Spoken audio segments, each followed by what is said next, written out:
Maintenant, ne bouge pas. Je vais aller chercher le poney. C'est la mer Noire. Yeah, Mr. White. Yes, science. Second poteau Pavard. See, Arthur? Ain't that dumb? Oh, bordel! Donne-moi ton short! Je crois qu'après avoir vu ça, on peut mourir tranquille. Enfin, le plus tard possible, mais on peut. Ah, c'est superbe. Quel pied! Ah, quel pied! Oh putain! Oh là là là là là là! Bonjour, bonsoir, bienvenue dans ce tout nouveau numéro de By The Podcast. Ça y est, on est de retour, c'est la saison 2. On a mis du temps à revenir, mais que voulez-vous, on avait des choses à faire en fait, hein, voilà, c'est comme ça. Mais en tout cas, on est très content d'être là à nouveau avec vous pour cette nouvelle saison, pour ce nouvel épisode. Avant de présenter l'invité qui est avec nous ce soir, je suis accompagné, pour cette saison, une fois de plus, comme toujours, par celui que l'on nomme le Manu Chao de Valenciennes, Mr. Ghost. Comment ça va, yo? Ah ouais, le mec travaille encore ses intros, c'est beau ça.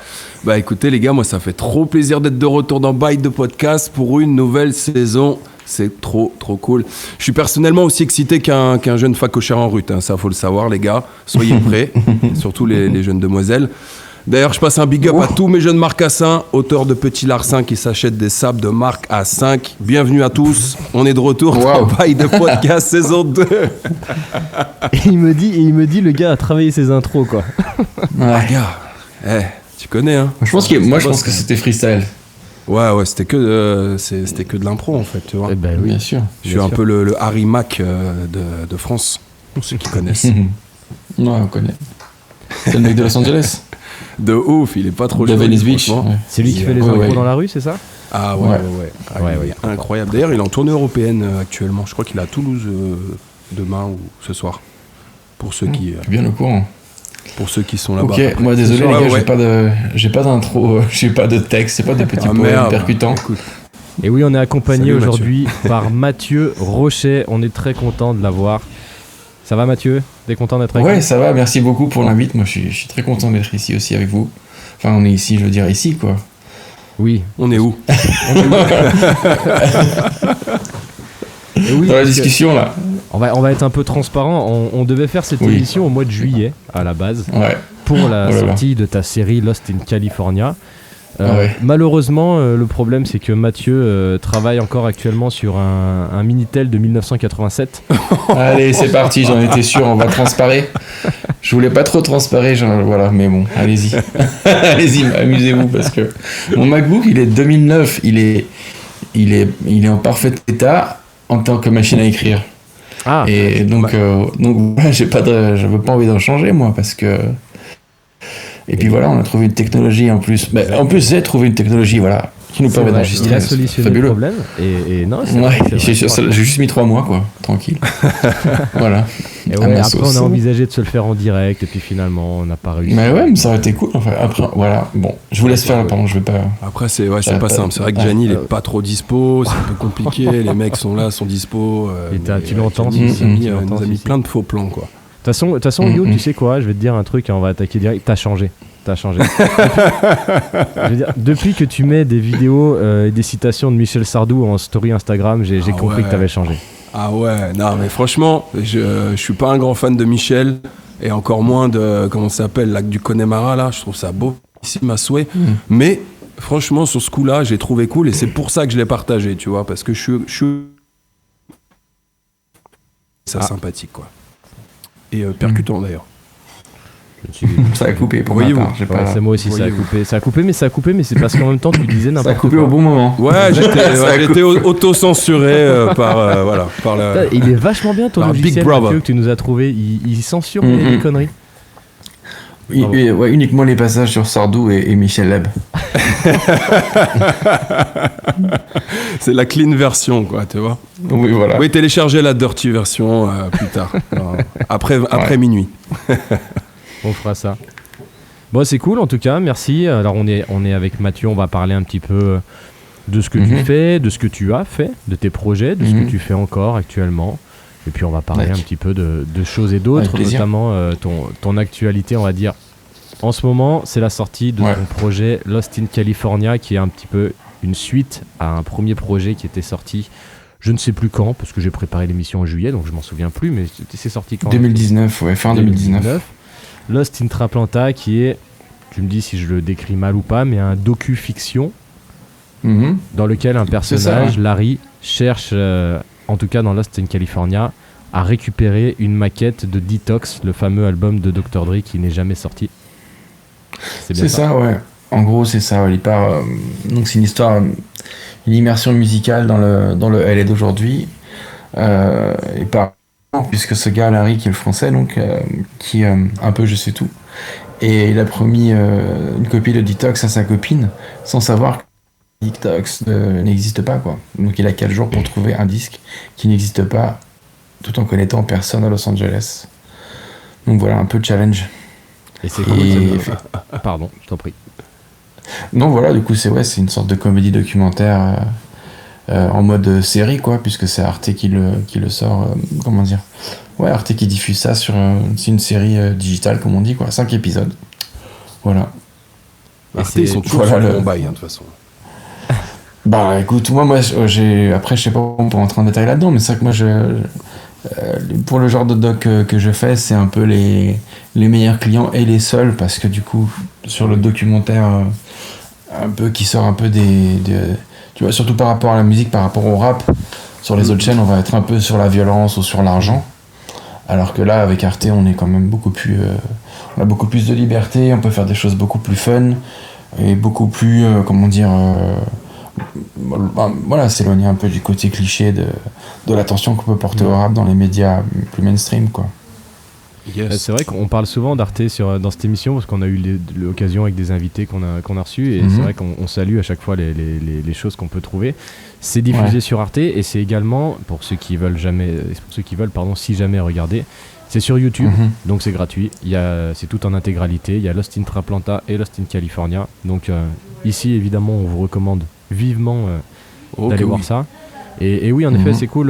Moi, de ce que j'ai trouvé, pour la petite info, hier, tu organisais une projection à Lyon, dans laquelle je me suis permis de venir. Et c'est sympa parce que dans la salle, j'ai trouvé que c'était assez diversifié, c'est-à-dire qu'il y avait vraiment des gars, on sentait que c'était des mecs qui avaient toutes les refs et qui étaient des vrais gars hip-hop, et il y avait aussi des gens, je pense, qui étaient là un peu plus en découverte, qui connaissaient pas forcément tout, et c'était à la fois, on sent que c'est à la fois accessible, on va dire, au grand public, et en même temps truffé de références pour les plus initiés, quoi. Ouais, c'est un peu le boulot. J'avoue que du coup, évidemment, comme Arte, le boulot, c'est évidemment pas de faire un truc de niche pour les spécialistes de rap. Donc il y a évidemment le mandat, c'est un peu de pouvoir s'adresser, d'être accessible à un max de gens, y compris des vieux, des jeunes, des gens de tous âges et tout ça. Et après, dans ma façon de faire, c'est sûr que j'ai vraiment plaisir à faire des clins d'œil, mais je pense que je le fais même pas exprès, quoi. C'est juste que si on peut appeler, si on donne un nom à un mec sur le bon coin, enfin c'est Craigslist, il va s'appeler OG 187, et puis c'est juste un nom, mais si t'es branché dans le rap de LA, ça te fait marrer, enfin un peu marrer, quoi. C'est pas non plus extrêmement marrant, mais ce genre de petites rêves, des petites bêtises comme ça, ouais. L'autre jour, il y avait une projection à Paris, il y avait des lycéens qui ont vu la série, il y avait 3 lycées différents, et le lendemain, il y avait une autre projection où j'étais invité, et puis il y avait des lycéens qui étaient revenus, c'était plutôt chouette. Il y en avait une qui avait ramené son papa, et son papa, il avait genre, je sais pas, 50 ans, et tu voyais le mec fan de rap des années 80 et tout. Et le gars, c'était limite gênant, il rigolait tous les 3 secondes, vraiment, même quand il n'y avait pas des blagues, mais qu'il y avait juste une ref ou un mot un peu rap. Il était écroulé, le gars, et parce que j'avais l'impression que j'avais fait le film pour lui, quoi. Et lui, il me donnait l'impression qu'on n'avait jamais fait un film pour lui, en vrai. C'est con à dire, mais ouais, il avait... c'était touchant, quoi. C'était touchant et un peu saoulant, parce qu'il était à côté, donc j'étais là. Puis quand si tu te reconnais. Non, mais je dis pas ça, c'est un peu rigolant, mais c'est vrai que j'avoue, quand les gens, ils rient toujours un peu plus fort quand... Ah. Allô. Nous avons perdu Mathieu, non ? Ça va ou pas ? C'est bon. Non, non, Ah oui, on a il y des a petits eu un petit... Ouais, non, mais j'étais en train de... censure, Tu vois, il a aussi... petite J'étais en train de me la raconter un peu trop. Et du coup, il a... Non, mais c'est aussi parce Oui, que voilà, les gens se régalent, voilà, donc... outre et la- son Minitel, Mathieu nous appelle également d'un Alcatel de 94. En Edge. Ouais. Donc, voilà. En Edge, exactement. Il a une barre en Edge, donc c'est un peu compliqué. Faudra être conciliant là-dessus, à tous les auditeurs. Mais c'est pas grave. Ouais, c'est C'est pas pas grave. grave, Il revient à chaque fois. on Vous inquiétez réglera pas. ça au montage. Ça va. Gianni fera Voilà. aussi les doubles voix. Un montage Il qui pourra n'existe rajouter des pas, choses, mais en c'est fait. pas grave. Ah oui, c'est vrai que je t'ai même pas. En fait, oh les gars, on est à l'arrache. Je t'ai même pas briefé, Mathieu. On est en direct. Enfin, on n'est pas en direct, mais on enregistre comme si on était en direct. C'est-à-dire que Voilà. si on dit n'importe quoi, c'est trop tard. C'est pas grave. Je te le dis Ah, maintenant, merde. quoi. Ouais. D'accord.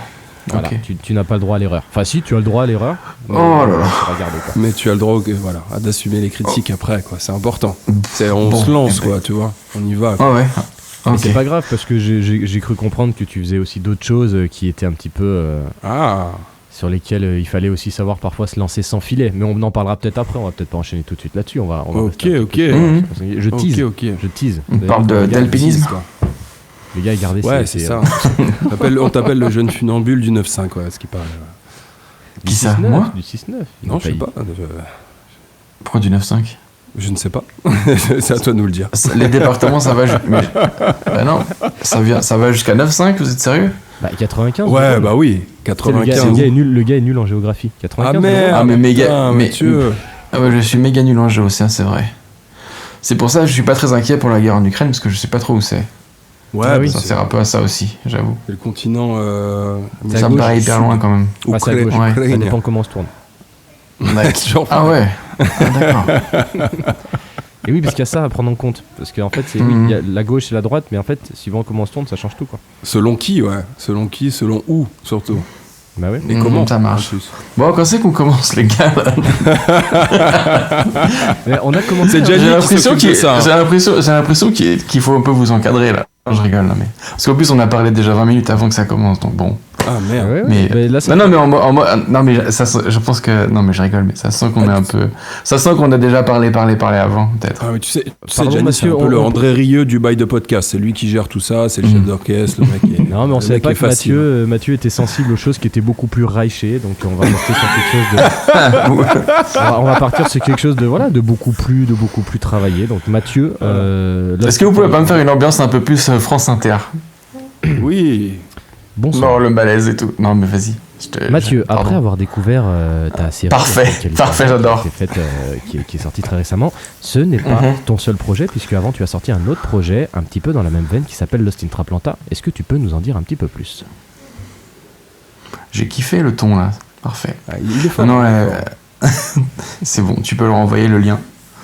Mais non, mais c'était pas une vraie question du coup.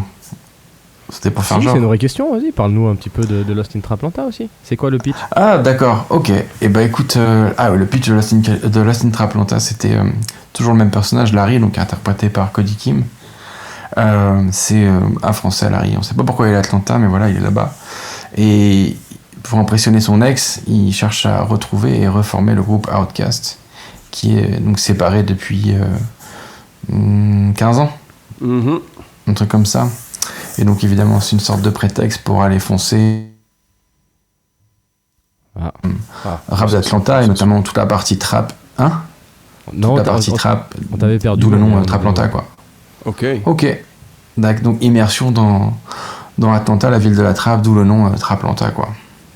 À propos de cette série, je voulais te poser une question que je me suis posée tout de suite, parce que je sais pas, Ouais. est-ce que tu... Alors j'imagine que tu as déjà dû entendre parler, que tu as dû même peut-être la voir, mais la série Atlanta de Donald Glover, Ouais, bien sûr.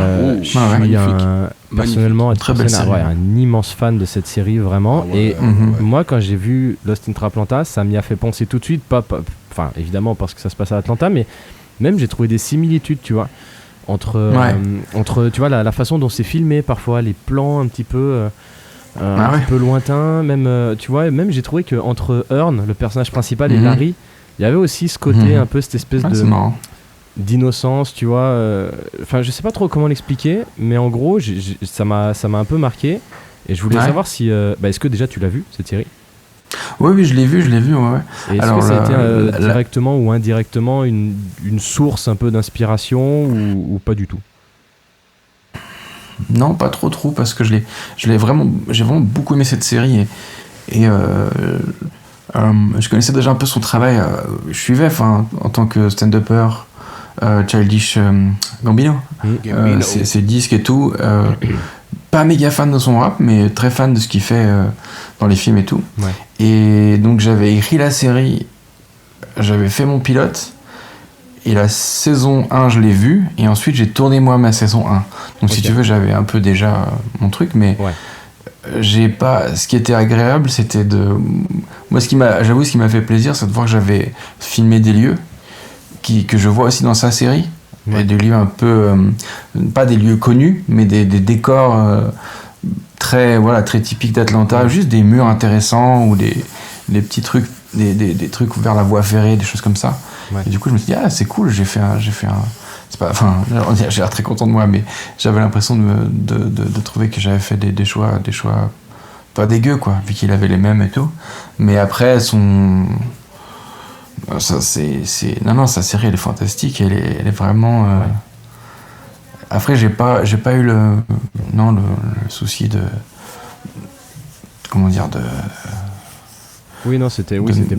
non, moi je me disais même d'être trop influencé ou quoi, parce que je trouve que le personnage mais je vois ce que tu veux dire, parce qu'il marche souvent comme ça de façon un petit peu lunaire aussi, mais Earn il est vachement désabusé, le ton est vraiment dark. Je pense que c'est Donald Glover, c'est quand même un mec un peu l'humour, je trouve que c'est vendu comme une comédie, mais c'est quand même plus sombre. C'est pas hyper drôle, mais ils savent faire des trucs très drôles, notamment avec le personnage de son pote que j'ai oublié, son pote qui est super perché là. C'est incroyable. Moi, c'est mon personnage préféré, bien sûr. Et lui, il porte une espèce il porte tout le côté absurde de la série que je trouve hyper cool. Mais par contre, c'est vrai qu'il y a beaucoup de violence aussi dans son truc. Alors que dans mon truc, c'est pas du tout. C'est plus une histoire d'outsider, qui rentre là-dedans, et puis c'est plus. Parce que moi, je suis pas comme ça, quoi. Je suis pas dans des trucs, j'arrive pas à faire les choses très très au sérieux, quoi. J'arrive pas trop. Et encore, je trouve, par rapport à... c'est pas une histoire de violence, mais je trouve que quand on arrive à la rencontre des personnages d'Atlanta et à la rencontre des personnages de Compton, on sent quand même qu'il y a une différence, je trouve, en termes de réalité du quotidien. On sent que les personnages de Compton sont plus durs, en fait, tu vois, plus marqués par l'environnement dans lequel ils vivent. Et ça, c'est un truc qui m'a marqué, Ah, mais c'est même bien vu, mais c'est sûr que c'est beaucoup plus dur, quoi. Et du coup, c'était important de le laisser sentir, parce qu'à Atlanta, il y a une espèce de... Les gens parfois étaient un peu... Larry se faisait un peu vanner, mais c'était quand même toujours assez sympa, c'était jamais vraiment méchant. Mais il y a une espèce de... Quand j'ai tourné ALL, cette série, j'ai un peu regretté Atlanta, dans le sens où c'était vraiment... ça veut pas dire que c'est une vie facile et tout, mais il y a une espèce de joie, il y a une espèce il y a plein de trucs qui marchent bien dans cette ville. Il y a un truc bien sûr, il y a de la violence et tout, mais il y a quand même des choses qui fonctionnent bien. Il y a je sais pas, les gens aiment vivre ensemble d'une certaine façon dans la communauté rap et tout. Par exemple, à Atlanta, j'ai jamais entendu quelqu'un dire du mal d'un autre rappeur ou quoi. Moi, dans mes conversations, les gens, tout ça, c'est un milieu qui est pas médisant, je trouve. Et évidemment, à Los Angeles, la vie, j'ai trouvé ça semblait beaucoup plus dur, les visages sont beaucoup plus fermés. Et évidemment, il se fait cueillir de façon un peu plus violente, c'est sûr, à Compton, à Los Angeles. À Atlanta, t'as ce côté, comme il le dit à la fin, c'est si moi je t'aide un jour, peut-être que quand toi tu réussiras, tu m'aideras, et on sent qu'il y a une effervescence un peu plus partagée. Ouais, c'est beau, ça c'est Ray Murray qui dit ça, le fameux Yoda, le premier producteur d'Outkast, Il a une belle... c'est un peu pour ça qu'il est à la fin aussi, parce qu'il a un peu le Graal, on va dire, philosophique le sens de ce que c'est que la ville. Donc c'est quelqu'un que tu peux évidemment voir qu'à la fin de la série, quoi. Cette session, elle est notamment magnifique. Quand elle est magnifique. Ouais, mais j'étais super heureux quand on l'a tourné. Je me suis dit, putain, le gars. Tu m'étonnes. En plus, c'est un. Pour situer Ray Murray, donc c'est un tiers du trio de producteurs Organized Noise, donc qui ont découvert Outkast, lancé Outkast. Donc t'as Rico Wade, qui est celui qui parle tout le temps en fait. Sleepy Brown, celui qui fait les refrains. Un peu le Nate Dogg d'Atlanta. Et puis Ray Murray. Exactement. Et sur I Can't Wait, enfin sur tous les trucs quoi. So fresh, so clean et tout ça. Tellement. Et du coup, ce mec, Ray Murray, c'est celui qui fait surtout les instrus et la prod, et qui est dans la technique de ça, et depuis toujours en fait. Ouais. Et ce gars ne parle jamais, et dès qu'il y a une interview, c'est toujours les trois, et c'est toujours Rico Wade qui parle. Et Ray Murray, on l'entendait jamais. Je me suis dit, ce mec, faut absolument le coincer tout seul, et avoir, parce que je suis sûr qu'évidemment, il était super. Comment dire qu'il avait il a plein de choses à des dire. Trucs essentiels à raconter quoi. Ah oui, voilà, sur la ville quoi. Yes. Et moi j'ai une petite question à te poser. Tu mets combien de temps à peu près pour en termes de tournage quand tu es par exemple sur Atlanta ou sur Compton, tu passes combien de temps là-bas à tourner tes séquences et tout? Alors la série en gros elle fait la durée d'un film, tu vois, 1h20, 1h15 et on tourne la première saison en 12 jours. OK. C'est très... Normalement, un film, c'est plutôt 20 jours, 21 jours. Okay, bah, mais bon, ça dépend, tout dépend. Hein. Eyes Wide Shut, c'est 1 an et demi, tu vois. Ah ouais, tu m'étonnes. Okay. Et évidemment, c'est pas pareil, mais à Los Angeles, il y a une ville beaucoup plus étendue, où on peut faire quand même moins de choses en une journée. Donc c'était 15 jours. Ouais. Après Atlanta, voilà, on a eu 12 jours officiellement, et après j'ai gratté les jours j'ai fait pitié à mon équipe. J'ai fait mon Abdelatif Keshish. Je dis bon les gars, de toute façon on n'a rien à faire, on va quand même pas aller dans un centre commercial s'acheter des jeans, on va plutôt aller tourner, non?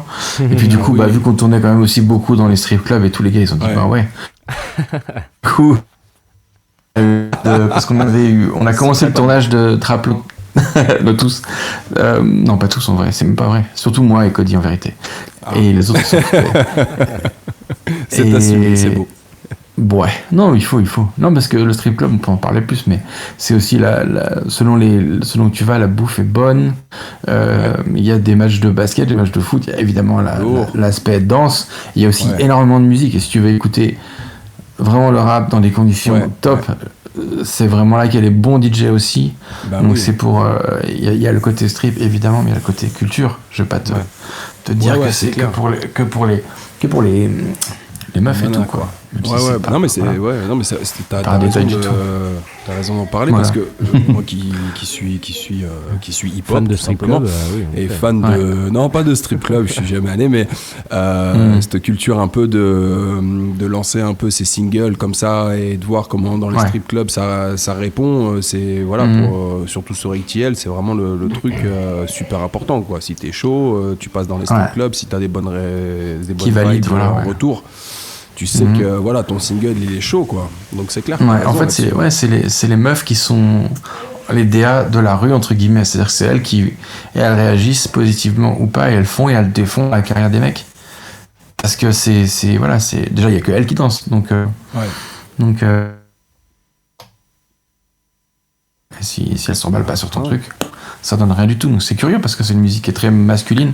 Les rappeurs sont pratiquement tous des gars et ensuite on a l'impression que ça concerne que les gars et que c'est une musique de gars et tout, mais ça passe par le prisme des meufs. Et ce qui m'a vraiment beaucoup marqué là-bas, c'était déjà tu rentres dans une pièce et les meufs sont nues mais vraiment il y en a qui sont complètement nues et qui se baladent, qui vont à droite à gauche comme ça, ou qui sont très peu habillées, mais elles ont une espèce de dignité et de maintien où t'as pas du tout l'impression qu'elles sont nues en fait. Il y a une espèce d'aura sur pas mal de meufs en tout cas, et les gars quand ils se pointent, les rappeurs, il y a un respect complet, mutuel.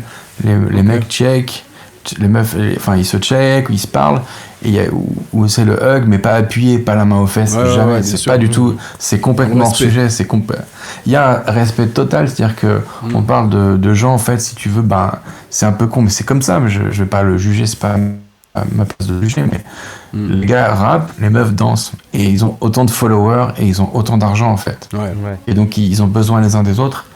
Et il y a un respect, c'est assez étonnant à voir. Parce que, voilà quoi, c'est le constat que j'ai pu faire. Et qu'évidemment, il y a toutes sortes de meufs. Il y en a qui étaient hôtesses de l'air, il y en a qui étaient infirmières, il y en a qui étaient profs à l'école, prof à l'école, comment ça s'appelle, prof en école primaire ou des trucs comme ça, il y a un peu de tout quoi.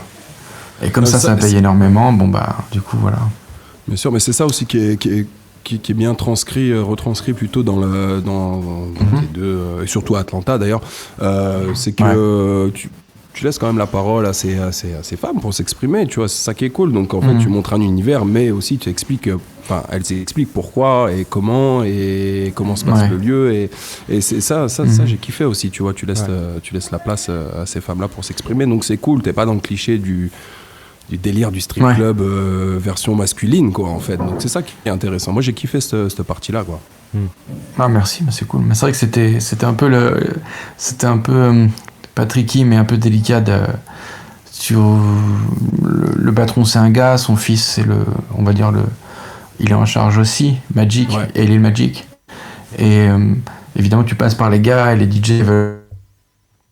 Tu dis, j'ai quand même pas interviewé encore des gars dans un strip club, alors que c'est. Voilà. Ouais. Donc il faut un peu louvoyer pour dire non, en fait, j'ai plutôt parlé aux meufs et tout. Et puis il y a une nana qui a.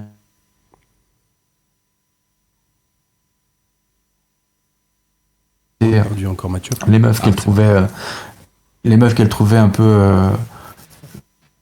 Comment dire. Moi après, je suis allé simplement voir qui je voulais voir, quoi, parce que j'étais déjà venu en février. Et j'avais repéré des nanas qui avaient l'air vachement intéressantes et tout. Et du coup, ça s'est fait comme ça. Elle m'a présenté d'autres nanas. Et puis, il y a des meufs qui étaient aussi... Il y a des meufs qui étaient un peu... Voilà, qui étaient pas hyper... je me suis dit, c'est pas la peine forcément de... Comment dire... on va... c'est pareil pour tout. C'est pareil pour les rappeurs. Je veux dire, moi, j'ai jamais trop envie d'interviewer le mec le plus bête du quartier. Ça sert à rien, il faut que ça soit intéressant. Ça renvoie une mauvaise image et puis ça n'a rien de cool, quoi. C'est jamais envie de l'émission par rapport à ta série, quoi. C'est de pas montrer les choses sous un angle cliché, ou en tout cas tel qu'on pourrait l'attendre, quoi. C'est une vraie question quand tu fais du docu en fait, toute personne, je veux dire, même toi, moi, je veux dire, si on peut t'interviewer, faire un montage de la conversation qu'on a, garder les morceaux qu'on veut, te faire passer pour un mec très intelligent ou te faire passer pour un mec très con avec la même conversation, quoi. Donc c'est sûr que c'est toujours une question que je me pose. Tu le verras au montage, de toute façon. Bien sûr. Oui, en plus j'ai commencé avec, je sais plus, dire que mes films étaient incroyables et que les gens étaient super émus et tout. et Mathieu, moi j'ai une autre question. Ça commence fort. J'ai une autre question à te poser que j'ai oublié à l'instant. Non, mais j'avais la deuxième, mais je voulais repartir. Ah oui, si. T'as pas croisé James Harden quand même dans les strip clubs? Non, pourquoi? Il est censé être dans les strip clubs beaucoup. Ouais, tu vois, en fait, moi, c'est mon joueur préféré. C'est mon sportif préféré, tu vois, carrément. Ah ouais? Et je me fais beaucoup vanner pour ça. C'est drôle d'idée. Par mon compère. Et voilà, tu vois, le mec est souvent dans les strip clubs, à ce qui paraît, mais c'est cool si tu l'as pas croisé, quoi. Non, mais sur le basket, c'est marrant parce qu'il y a la série dans la saison 1, il y a Dominique Wilkins donc, qui est interviewé. Carrément. Et j'étais très curieux. En fait, à la base, j'étais allé le voir justement pour parler des strip clubs. Parce que je sais qu'à l'époque, j'avais entendu une anecdote comme quoi lui et Jordan faisaient des concours de dunk. Évidemment, ils faisaient aussi des concours de pluie d'argent dans les strip clubs. Il y avait un petit contest aussi sur le côté. Et je m'étais dit, je vais essayer de le brancher là-dessus. Mais bon, le gars, 20 ans après, 25 ans après, évidemment qu'il n'avait pas envie de faire le malin sur les histoires de cul et tout.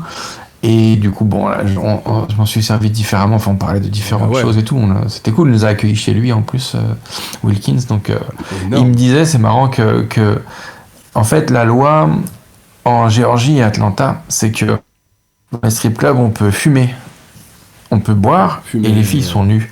Alors que dans différents états, fumer des clopes. Déjà des clopes. Et déjà, c'est pas mal déjà. Et parce que c'est un peu loin pour nous de fumer des clopes. Là, tu vois, en 2022, tu peux fumer. C'est vrai. Là, on a des petits soucis de... Ah, mince. Non, Moi, c'est cool, ça me ça va. coupe, genre Non, une c'est seconde, bon, c'est t'inquiète. Ok, et qu'est-ce que je voulais dire? Donc, qu'est-ce que je disais? Par exemple, en Californie, je crois que les strip clubs te servent de l'alcool, mais les filles ne sont pas nues. Et si je vais dire peut-être une connerie, mais dans le Nevada, c'est l'inverse. Les filles sont nues, mais tu n'auras pas d'alcool, tu vois. Et alors qu'en Géorgie, c'est le combo alcool, clope et nudité. Et du coup, c'est ce qui fait que là-bas, Atlanta, c'est la ville des États-Unis où il y a le plus de strip clubs par habitant. Et d'ailleurs, c'est aussi la ville des États-Unis où il y a le plus d'églises par habitant. Donc, c'est les deux facettes de ça dans la même ville, quoi. Ok. L'esprit Martin Souvent Luther aussi. les mêmes clients qui vont aux deux. Pour se faire pardonner ensuite. Ah, Ça doit être ok, ça. Voilà. ok, d'accord. Je sais pas, mais c'est ce qu'on raconte pour rigoler là-bas. c'est ce que je Et dis. tu kiffes un peu la NBA du coup, Mathieu? Ouais, bah bien sûr. Moi, après, c'est marrant parce que je voulais interviewer Wilkins parce que c'était une icône d'Atlanta et que je voyais son jersey un peu partout et j'avais envie de savoir un peu tu vois, le côté un peu iconique, mais hors rap et tout. Ouais. Et c'est marrant parce que ma prof, elle croyait que je me tapais un kiff en mode, mais non, mais attends, mais pourquoi tu veux mettre le basketteur et tout? Ouais. Puis non, mais c'est une icône et tout, il connaît tous les rappeurs, les mecs, il a forcément des histoires, il a un point de vue qui va être intéressant et tout. Et bref, non, mais ça l'a fait et tout, c'était pas une galère en vérité hein, de le mettre dans le script. Ouais. Du coup, Il y a juste une question comme ça où... Comment? Est-ce que je suis une équipe de basket? Je suivais les Boston Celtics avant qu'ils appliquent la charia. La charia? Tu sais, mais non, t'as vu, ils ont un entraîneur et il a couché avec une femme mais qui Udoka, est pas la sienne et du coup ils l'ont suspendu parce qu'il avait une relation extra-conjugale. J'ai trouvé que c'était un peu Daesh comme délire. Mais bon, après une si belle saison en plus. Bah ouais.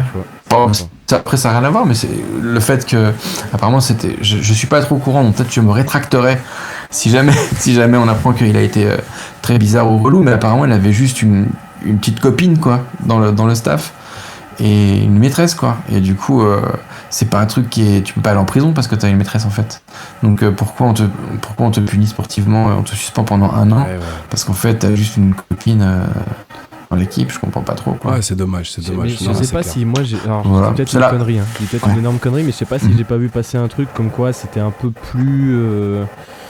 Un peu moins. ambigu. Un peu moins Jojo que. Ouais, exactement. Que ça. D'accord. Bon, Bon, peut-être j'ai dit de la merde alors. J'ai pas vu passer un truc. Non mais je suis pas informé vraiment, mais j'ai vu ça de loin et je me suis dit en fait il avait une copine et tout. Voilà. Mais en fait aussi tu sais qu'aux États-Unis t'es beaucoup ils t'obligent au travail, ils t'obligent à déclarer les relations sentimentales, il y a beaucoup de boîtes où ils t'obligent à les déclarer. Donc déjà c'est une forme d'infraction de le faire sans le dire. Donc ils sont un peu en avance sur le délire, mais pas d'une bonne façon.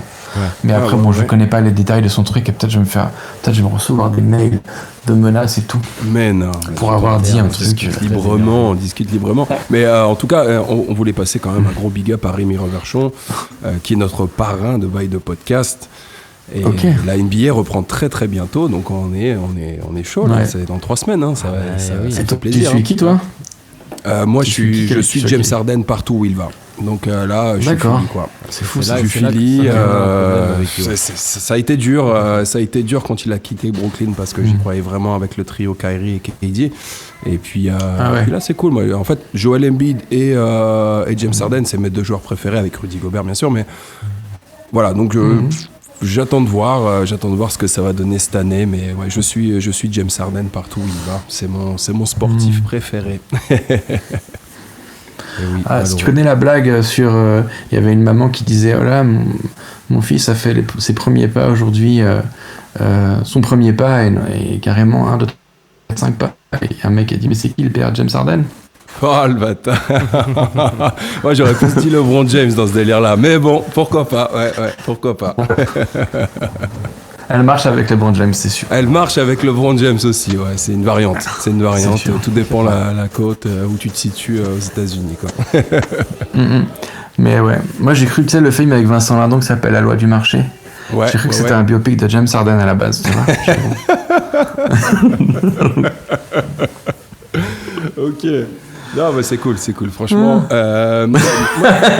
C'est son joueur préféré, non, mais c'est des petites. Ah, mais c'est cool parce que en fait, C'est tu le sais, basket. oh là là, C'est là le là, basket, franchement, j'ai eu tellement de débats, j'ai eu tellement de. Ouais. En fait, maintenant, je m'énerve même plus, je rigole parce que. Bah maintenant, parce nous, que, c'est tabou. voilà. Hein. C'est presque tabou. Hein. On a plus cette discussion parce que On a plus pour le la droit. petite histoire, moi, je suis fan des Sixers, peu importe les joueurs. Ah, ok. Et je n'aime pas du il tout. est pas les là-bas. Sixers. Donc du coup, on se retrouve il a gâché ton équipe. on se retrouve à supporter la même équipe, Ah ouais. mais pas du tout pour les mêmes raisons. Et en fait, C'est marrant. En fait, on en parle même plus parce que même moi, tu vois, c'est pareil. Comme je sais que c'est son joueur préféré, j'ai pas envie de lui faire de la peine ou de tailler son joueur, tu vois. Tu l'as déjà assez fait. Je l'ai déjà assez fait, mais là maintenant, je le fais même plus parce que ça deviendrait trop virulent.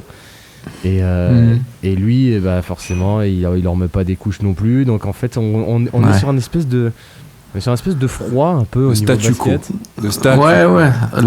On dirait la vie de couple un peu.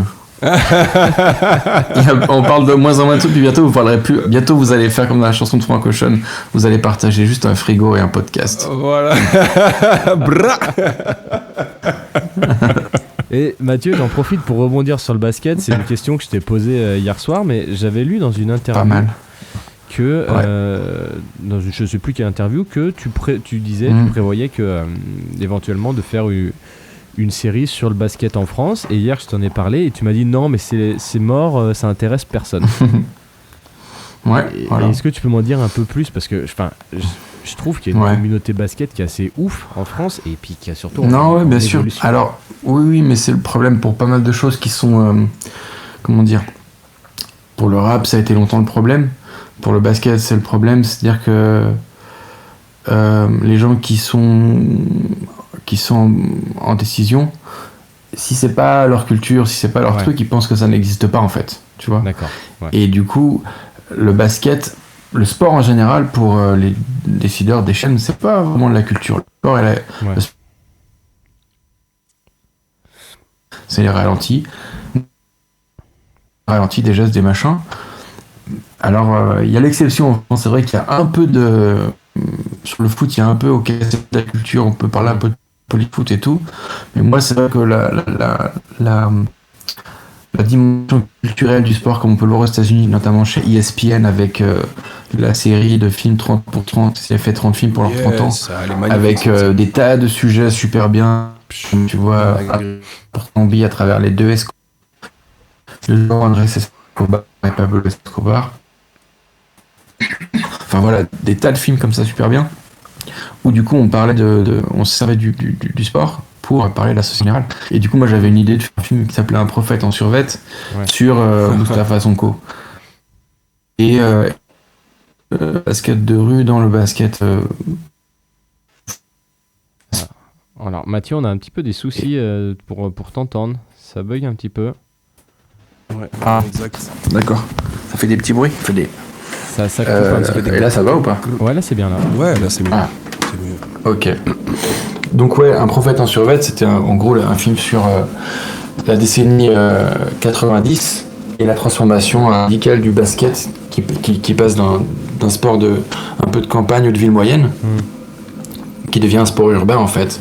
Et notamment grâce à Un prophète en survêt, Moustapha Sonko, qui va ouvrir la brèche et faire comme Moïse, un peu rentrer pas mal de gens avec lui. Ouais. Et l'idée, voilà, c'était de faire un film, un portrait de la France dans les années 90 par le prisme du basket, parce que la figure de Sonko a été vachement décriée par certains, par d'autres.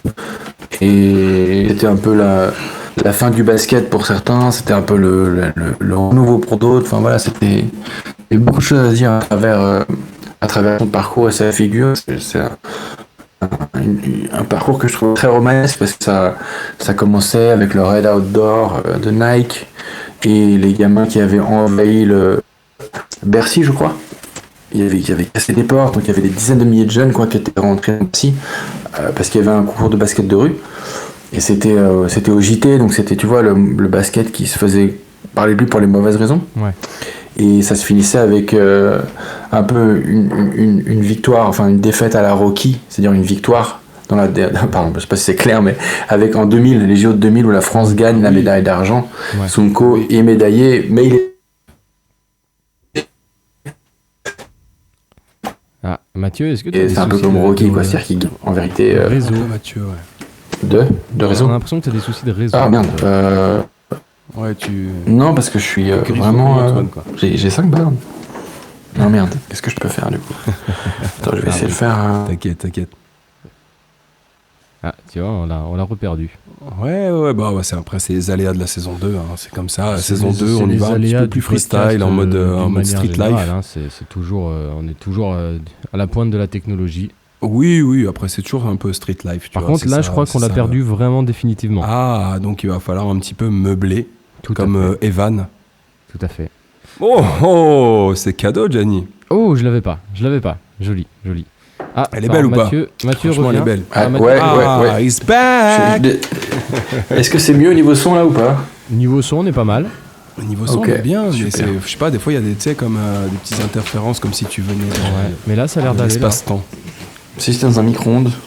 Ouais, Qu'est-ce qu'on exactement. disait? Est-ce que vous voulez pour peut-être faire. Je sais pas si je reprends. Donc, j'en étais où? Vas-y. Vous m'avez perdu à quel moment? Tu parlais de médaille d'argent. t'en étais à la victoire, voilà, la médaille d'argent Ouais. 2000. Voilà, donc c'était toutes les années 90 à travers à près de la France, quoi, à travers le basket. Et ça se terminait, donc ça commençait mal et ça se terminait bien, puisqu'ils avaient la médaille d'argent au JO de Sydney. Et qui était donc et les mecs à la fin du match sont plus heureux que les Américains parce qu'ils ont perdu mais de quelques points, je crois même pas 10 points, et du coup c'est une sorte de magnifique défaite quoi, à la Rocky un peu, à Rocky Balboa, et c'est hyper émouvant, je trouvais ça. Et donc Sonko est médaillé, et lui qui a été un peu voilà, l'étendard, l'icône de ce basket dit de rue, mais de banlieue en fait, parce que le gars il a été longtemps synonyme de basket de rue parce qu'il a passé beaucoup de temps en mode streetball, mais il a toujours été en club en fait. Donc c'est un peu réducteur, mais c'est effectivement l'arrivée des gars de banlieue, en vérité des mecs de cité, sur le basket professionnel français, avec voilà des comment dire, des préjugés. Et ça, pour moi, ça correspond aussi avec l'émergence du hip-hop en France, avec les mêmes préjugés. C'est-à-dire qu'avant, on avait ces grandes bars et elles n'avaient pas de voix et personne les. Excusez-moi, il y a quelqu'un qui essaie de m'appeler. Ça s'entend? Ça s'entend, mais c'est pas grave. Est-ce que c'est quelqu'un d'important ou pas? Mais carrément. Tu peux nous faire vivre quelque chose. Non. Ah, je rigole. Et alors, du coup, si ce projet finalement n'aura pas lieu, c'est quoi la suite? Attends, mais je vais essayer de. Mais c'est pourquoi elle arrête pas d'essayer d'appeler là? Allez hop. Personne t'harcèle, là, visiblement. Non, mais pas du tout, mais je sais pas ce que c'est. Et big up à Frédéric Weiss, hein, quand même, que si on parle de cette. Ouais, alors moi à chaque fois, je trouve c'est toujours un peu triste cette histoire parce qu'on retient beaucoup les JO de Sydney parce que Vince Carter a dunké par-dessus Frédéric Weiss, mais je trouve ça un peu triste parce que du coup, ça a pratiquement occulté la médaille. Et le super parcours qu'ils ont fait, où ils ont battu le Canada de. Comment il s'appelle ce joueur déjà? Le blanc là. Steve Nash. Ouais, donc c'est légendaire ça. Enfin, mais bon, ils commencent à nous habituer à des beaux trucs, l'équipe de France. Ouais, ils perdent en finale. Merde, quoi, arrêtez de perdre en finale, les gars. Ouais. Bon, cette année, c'était plus dur, mais les JO l'année dernière, c'était magnifique. C'était cool. classe. Non, c'est cool, de ouf.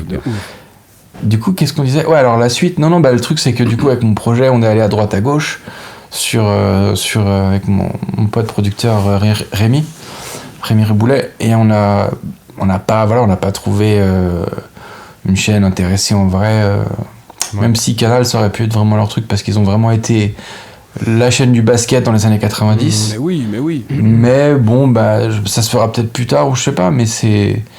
Ou alors, à un moment donné, il faudrait peut-être limite faire une série fiction, tu vois, une série d'époque et tout ça.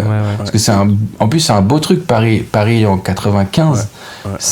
Les couleurs c'est les tags de Mode 2, c'est la musique d'NTM, c'est la musique. C'est des blousons en cuir à Virex. Tu vois le délire? C'est les X-Men, c'est Time Bomb, c'est Oxmo. T'as le frère d'Oxmo qui a fait beaucoup de basket. Enfin, t'as Cool Chain. Je me rappelle d'une interview de Sonko où il disait qu'il avait pas mal croisé Cool Chain sur les playgrounds de... Pardon? Cool Chain avec le mulet ou pas? Tu sais, cette période. Non, mulet, moustache. Non, Cool Chain en mode 93, je pense déjà, plus de mulet depuis longtemps. Ouais, en mode casquette. Et en mode d'ailleurs, badass. je me permets de rebondir, mais je sais pas si vous avez vu le documentaire Slam Nation. Il est incroyable sur. Regardez ce documentaire, en tout cas tous les gens qui vont nous écouter, et vous aussi, Mathieu et Gianni, regardez-moi ça, quoi. C'est dingue. Slam Nation, c'est sur Slam quoi? Nation, c'est sur là, il est dispo en replay là sur MyCanal. Ok, d'accord, mais il faut avoir une appli Canal. Et les codes sinon, un bon site, un bon site de download, quoi. Ou si tu sous-dois Yo, peut-être qu'il peut te lâcher un code, je sais pas. Ouais, c'est possible. Non, franchement, Slam Nation, c'est une folie. C'est super docu. À voir. Et en fait, tout ce que tu viens de me dire, en vrai, Slam Nation, ça va te parler de ouf. D'accord. Mais j'en dis pas plus. Mais c'est marrant parce que Yanni, on a parlé du docu du fail de ce dossier hier, et aujourd'hui quelqu'un m'a parlé de faire un film sur une ville de basket, une petite ville de basket, et du coup c'est marrant, ça rebondit en l'espace d'une journée alors que ça n'arrive jamais, hein, normalement la coïncidence c'est marrante, et il y aura peut-être rien à l'arrivée, mais et ça me plairait bien de pouvoir faire un truc, ce serait peut-être pour Canal d'ailleurs, c'était le truc, mais pardon, ce que je veux dire c'est que ce serait, j'avoue, il y a pas mal de choses à dire sur ce qu'était le basket, ce que c'est devenu, et notamment dans cette décennie et tout. Et je me dis que tout ce taf aurait pas servi à rien, et je sais pas, ça pourrait être sympa, mais en même temps le taf sert jamais à rien, c'est toujours passionnant en vérité, c'est jamais bénéfique. C'est jamais une corvée de se documenter et de s'intéresser. Enfin, les trucs et Mathieu, j'avais une question qui a rien à voir, mais enfin rien à voir. On rebondit sur le Lost Intraplanta et le Lost Nicali. Le rap god Masta Ace. Comment t'as connecté Masta Ace, la légende, quoi. Putain, truc de ouf. Moi, en fait, tu vois, juste pour terminer, au tout début, quand j'ai regardé Lost Intraplanta, j'ai dit putain, mais c'est Masta Ace. Je dis mais merde, tu vois, déjà tu m'as convaincu direct avec Masta Ace, en fait, tu vois. Ouais, il arrive vite, il arrive au début, on le voit, ouais. Ben oui, c'est sur le camion. Comment t'as réussi à arrêter ça, c'est, comment dire, ça s'appelle de la frime. C'est non, mais c'est pour impressionner les copains, quoi. Crédibilité au projet. Non, en vérité, il y avait un truc pour la faire courte, si tu veux, il y avait le pitch de départ, c'était pas du tout le même, c'était pas par amour que Larry allait chercher Outkast. Le pitch de départ du truc, c'était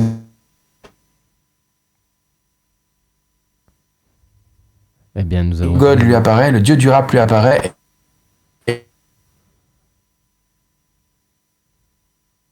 La musique de merde.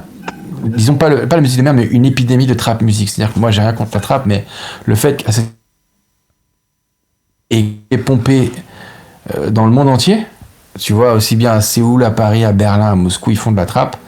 Et du coup, mon idée, c'était mettre en scène ce truc de là, la trap, c'est cool, mais quand le monde entier fait que la même musique, c'est un peu chelou. Et donc, le dieu du rap intervient. Forcément, il est de New York. le et du coup, putain, il y a un truc comme ça. Ouais, mais c'est ça. Il y a GG and News, pour ceux qui connaissent. Il y a Snoop avec 50 qui il leur balance un délire comme ça. Il dit, gars, 50 lui dit à Snoop, putain, ceux qui connaissent le GG and News, l'émission de Snoop qui est exceptionnelle. D'ailleurs, j'attends les nouveaux épisodes.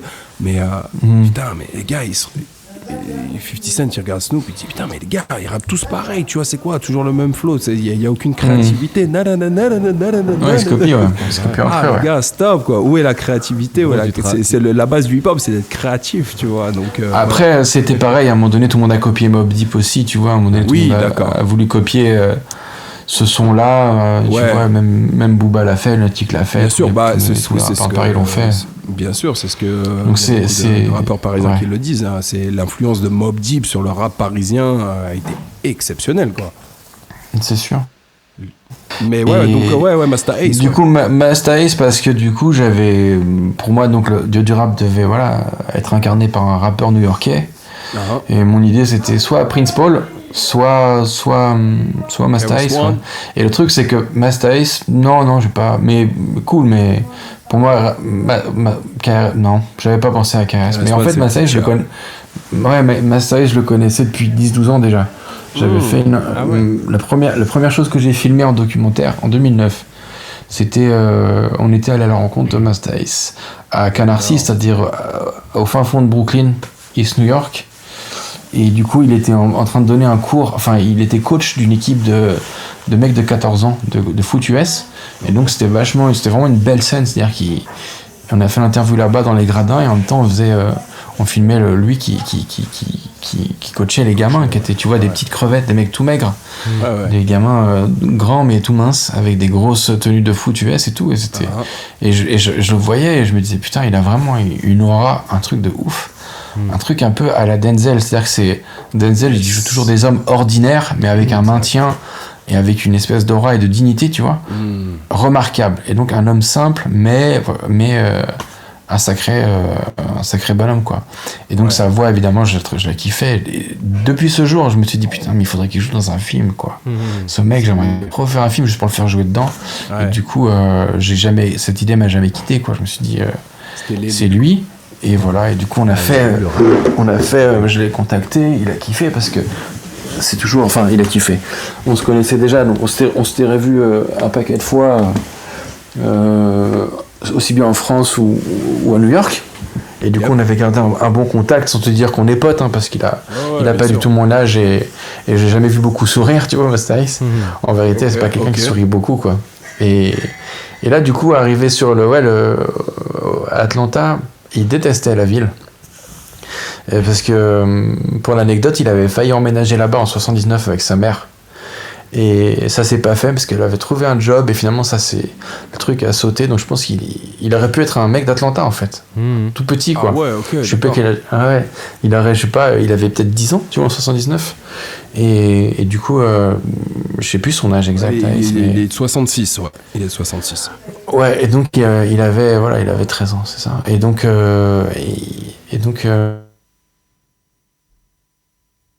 qu'il avait vu des scènes un peu extrêmes à Atlanta quand il était dans les 90s et que du coup il se méfiait vachement. Il trouvait les mecs super chelous, super bizarres, il aimait pas la vibe. Donc il est venu faire le tournage, mais je le trouvais vachement sur ses gardes. Et ce qui est ouf, c'est que pendant le tournage, on s'est fait braquer des affaires l'avant-dernier jour de tournage.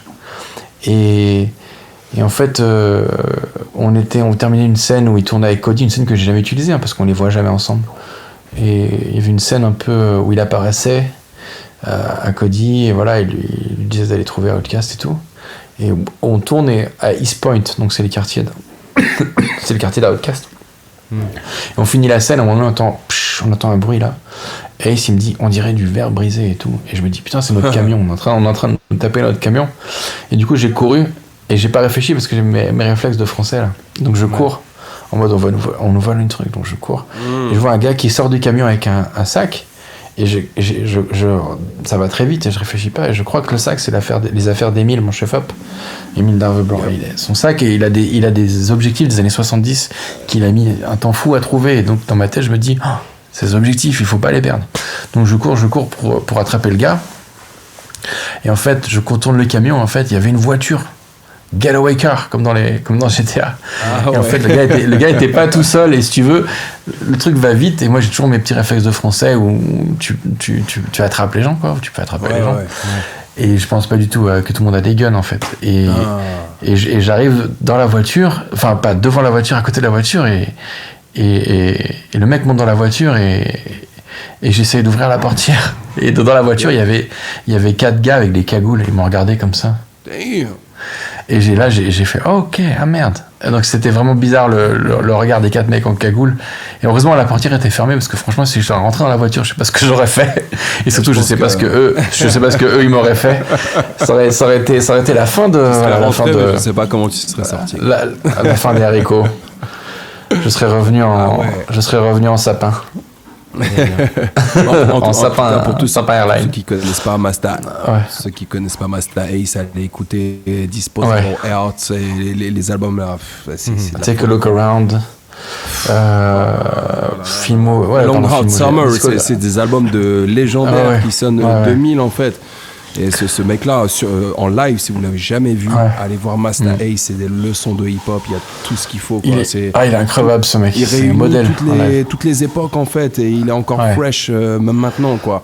Ouais. Le gars, c'est le seul gars de sa génération, 88. Son premier couplet, je crois, c'est sur Symphonie avec le Juice Crew. 88, donc il n'y a aucun rappeur. Ouf. C'est aussi pour ça que pour moi il était rap god, parce que personne de 88 a su se réinventer comme ça. Et tu vois, le taf qu'il fait avec Marco Polo, avec différents gars, c'est vraiment. Story, voilà. Et attends, pour finir l'histoire, c'est que je t'en prie. Les mecs font un drift, ils partent. Et du coup, là-bas, il y a plein d'échangeurs, on était près de l'autoroute, donc c'est mort. Et je me rappelle, Ace, il sort du camion parce qu'il allait voir qu'est-ce qu'ils ont volé. Et en fait, c'était son sac qu'ils ont volé. Ils ont volé le sac de Ace et le sac de Larry. Ils ont volé les chaussures de Larry. Ça a fait beaucoup rigoler tout le monde après qu'on ait volé les chaussures de Larry. Enfin, de Cody en vrai. Merde. Et là, du coup, je me rappelle que moi, je suis redescendu avec les cagoules. Là, ça m'a fait redescendre, en fait. Je me suis dit, mais t'es con, mec. Enfin, t'es pas en France, quoi. Et du coup, et là, Ace, moi, au moment où je descendais, Ace, il a monté, il a fait, oh putain, ils m'ont piqué mon sac. C'est la mégalose, les gars. Enfin, il a pas dit ça comme ça, mais I just took a massive L. Il a fait, I just took a massive L. Let's chase these guys, these motherfuckers. Et j'étais là. Ah ouais, les chasses. Alors, j'ai là, pour chasser les mecs en voiture. Et du coup, moi, j'avais la clé du van dans ma poche.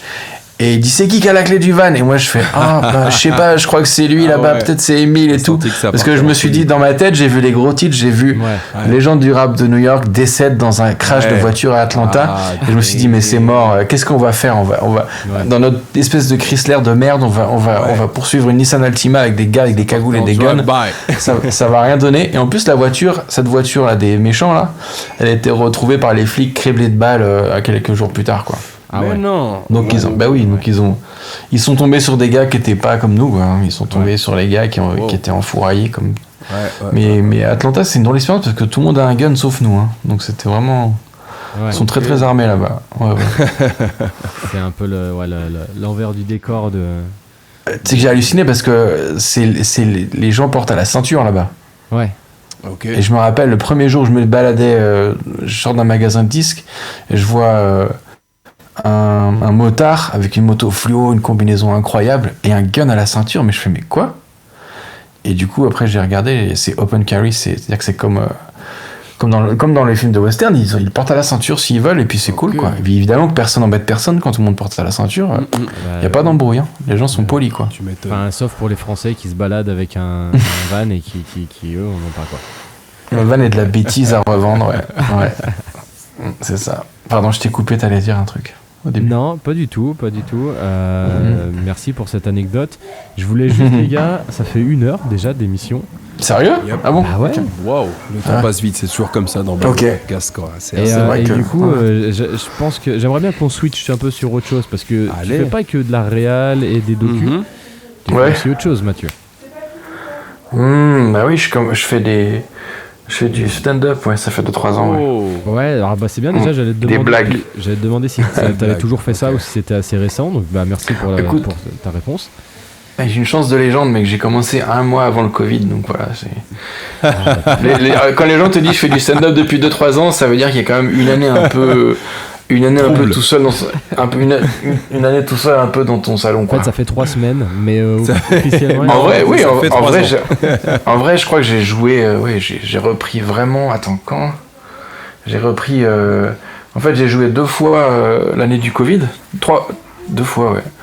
Et la première fois, ça a très bien passé, donc ça m'a fait dire que j'avais pas déliré, que j'avais un truc à faire avec ça. Sans parler de devenir Eddie Murphy, tu vois, mais que c'était cool et que je m'amusais bien. Et après, il y a eu un long moment où j'ai rien fait parce que je préparais Lost in California. Ouais. Et du coup, dès que j'ai fini Lost in California, donc j'ai repris, je crois, en avril cette année. Donc en vrai, je joue vraiment que depuis avril, tu vois. Donc il y a pas vraiment une œuvre encore, tu vois ce que je veux dire. C'est vraiment dans des plateaux à j'ai pas encore fait de captation parce que voilà, c'est plein de tics verbales, c'est du coup, enfin voilà, là je suis en train de me descendre pour que personne ne vienne voir mon truc, mais voilà, quoi. Il y a des soirs ça marche super bien, il y a des soirs, avant-hier soir j'ai joué, c'était la cata. C'est vrai. Je me suis demandé, en même temps je jouais, je me dis mais pourquoi je fais ça déjà? Attends, putain, c'est quoi l'idée? Mais tu sais et puis il y a des soirs, tu joues bien et ça se passe, t'es trop heureux, ça se passe vachement bien et c'est cool, quoi. Quand tu dis c'est la cata, c'est quoi? C'est que les gens rigolaient pas? Non, ils rigolaient, mais moi j'étais mauvais, quoi. Et je te dire que je suis pas en train de te dire que quand je suis mauvais, ça marche quand même bien. Mais les blagues, je les avais déjà faites ailleurs et elles cartonnaient. Et là, j'avais des petits rires et du coup, ça me déstabilisait parce que t'as l'habitude que ça fasse comme une grosse vague, si tu veux. Ça fait ha ha ha. Ouais. Et là, ça faisait ha ha. Et du coup, t'es pas dans le rythme parce que ça t'a surpris, parce qu'ils ont peu ri. Et du coup, bah, c'est comme si. C'est un peu comme. Tu sais, je sais pas moi. T'essaies de faire une petite vague de rire et puis t'essaies de garder la vague et de rester dessus. Et après, avant d'aller faire une autre blague, quoi. Mais bon, c'est des trucs pas évidents. Et d'ailleurs, au passage, excuse-moi Gianni, mais je vais passer un big up à Debbie pour ça, qui est ma femme, enfin ma future femme. Et qui s'est Tu vas la demander en mariage alors qu'elle est pas là?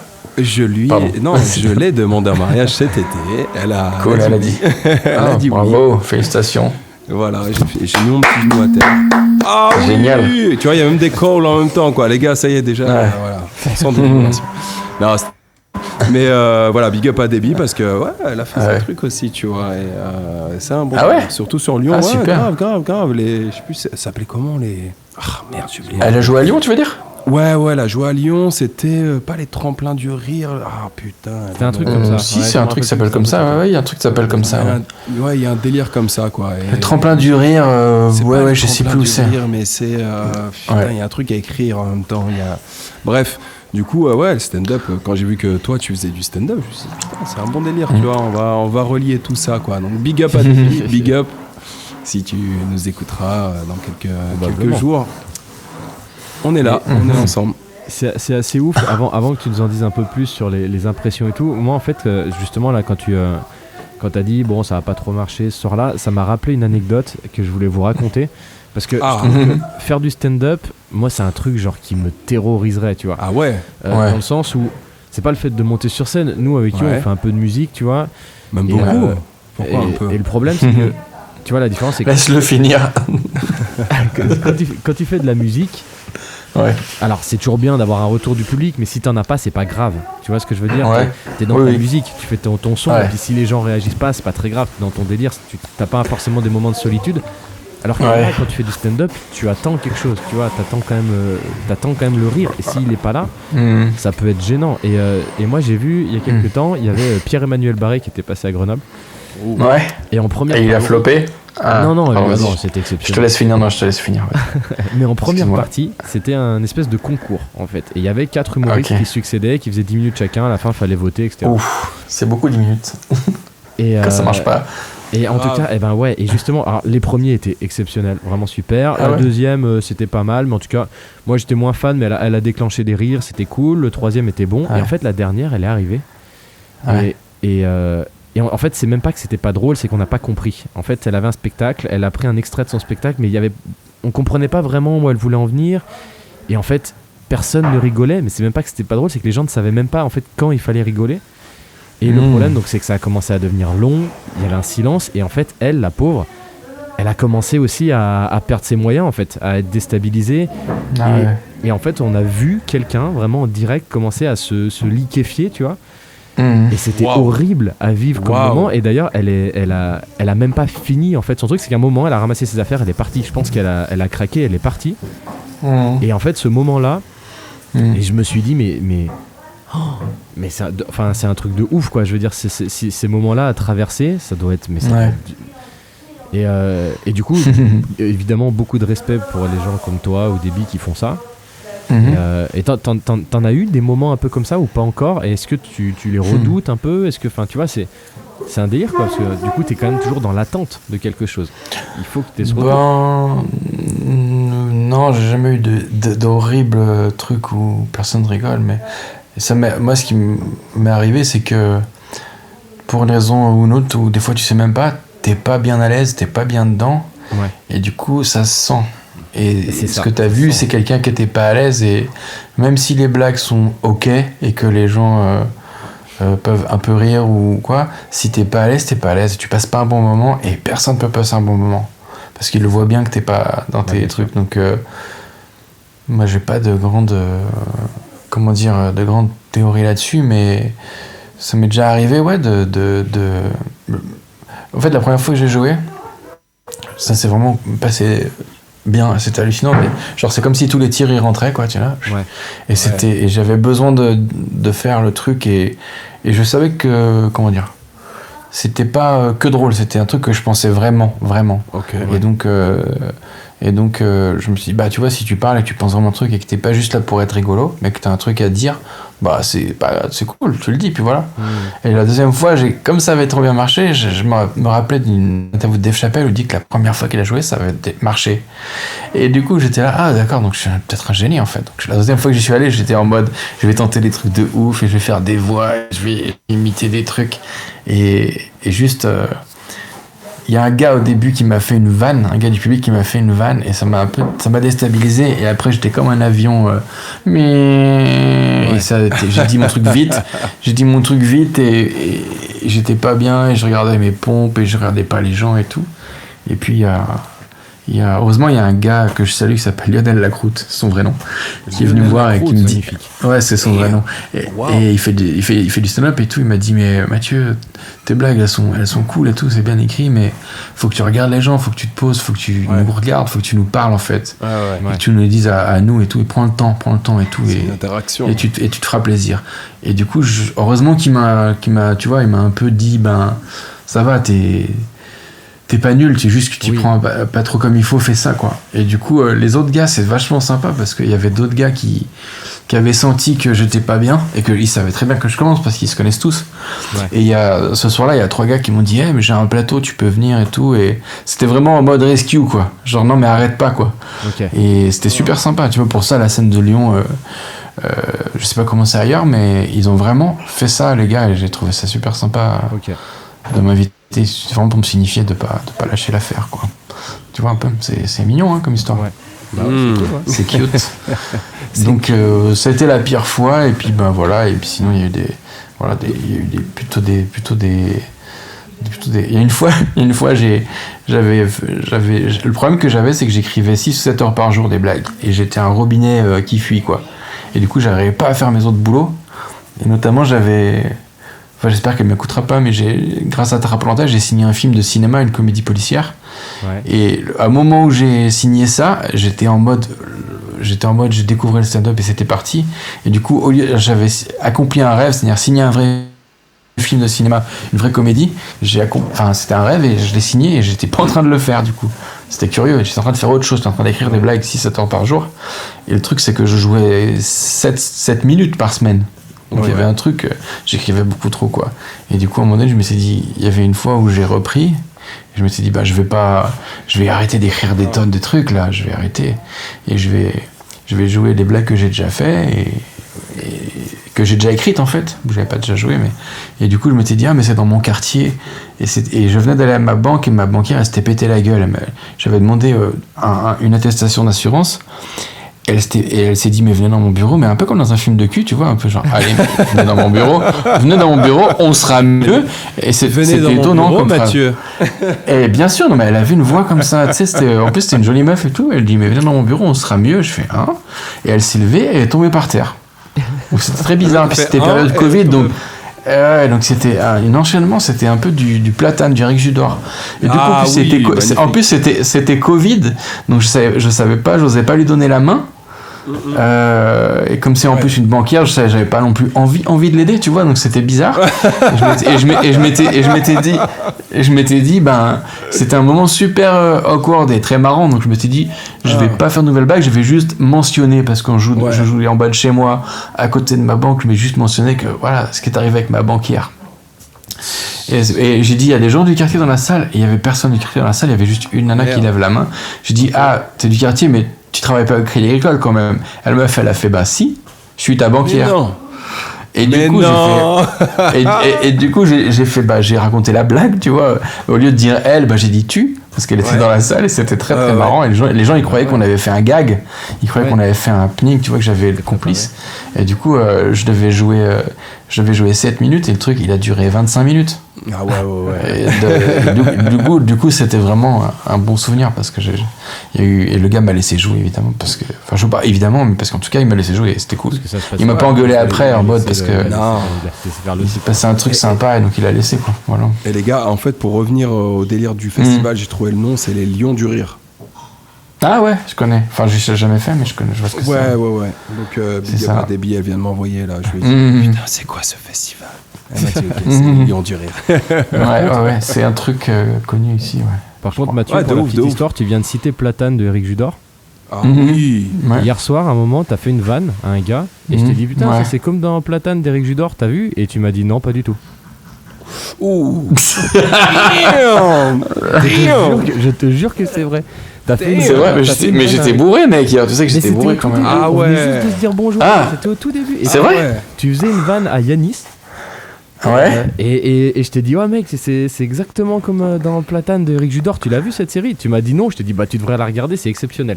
Merde, c'est bizarre cette histoire. Je crois que même derrière, tu m'as dit, ok. En fait, le gars, il a dû me dire, ok, ouais, vas-y, c'est bon, tu sais, va chercher une bière. Non. Ah, c'est bizarre, non? Franchement, en fait, si tu veux, Platane, j'ai regardé 2 épisodes parce que j'aime beaucoup Eric Judor et tout, c'est cool, mais c'est très très inspiré de Curb Your Enthusiasm, une série de Larry David sur HBO. Il s'en cache pas d'ailleurs. Ouais, non, il s'en cache pas, tu vois. Et par contre, Curb Your Enthusiasm, j'ai beaucoup regardé. Et du coup, je sais pas trop pourquoi je me rappelle. Par contre, je me rappelle pas de cette remarque. Je me rappelle que tu m'as parlé de ton bis de maillot et de ton article. On a parlé de plein de trucs. Mais c'est vrai que je me rappelle pas. Je t'avoue que je me rappelle pas de l'histoire de Eric Judor parce qu'en vrai, j'en ai regardé quand même 2-3, tu vois. Ouais. Et c'est cool. Même si il est tellement con que j'ai du mal, c'est dur, c'est trop. Pour moi, c'est un film d'horreur sociale, ce truc. C'est-à-dire que c'est trop horrible ce qui se passe. Je le regarde avec les mains devant les. Oui, c'est tu vrai, vois. C'est vrai. Tu mets les mains devant les yeux parce que s'il est trop con, c'est pas possible. Donc, mais je kiffe, hein, mais c'est trop des fois. La gênance, c'est trop, quoi. Moi, tu sais quoi, je kiffe pas trop Eric avec Ramsey, tu vois, je trouve que c'est bref, tous les films qu'ils ont fait, c'est compliqué, mais par contre Eric dans Platane, c'est légendaire. Et moi j'ai vraiment kiffé Platane. Il est très fort. Et moi, j'aime bien même Ramsey là, tu vois, désolé Ramsey, hein, mais même Ramsey dans La Flamme ou dans Le Flambeau, là, pour ceux qui suivent Jonathan Cohen, pour moi, les 2 meilleurs humoristes français ou francophones, c'est François Damiens et Jonathan Cohen. Donc je suis vraiment tout ce qu'ils font.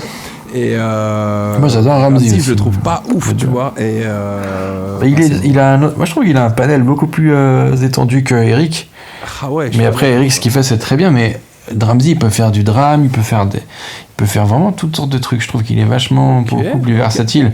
Mais après, voilà, Eric Judor, il a un truc incroyable, ce truc de.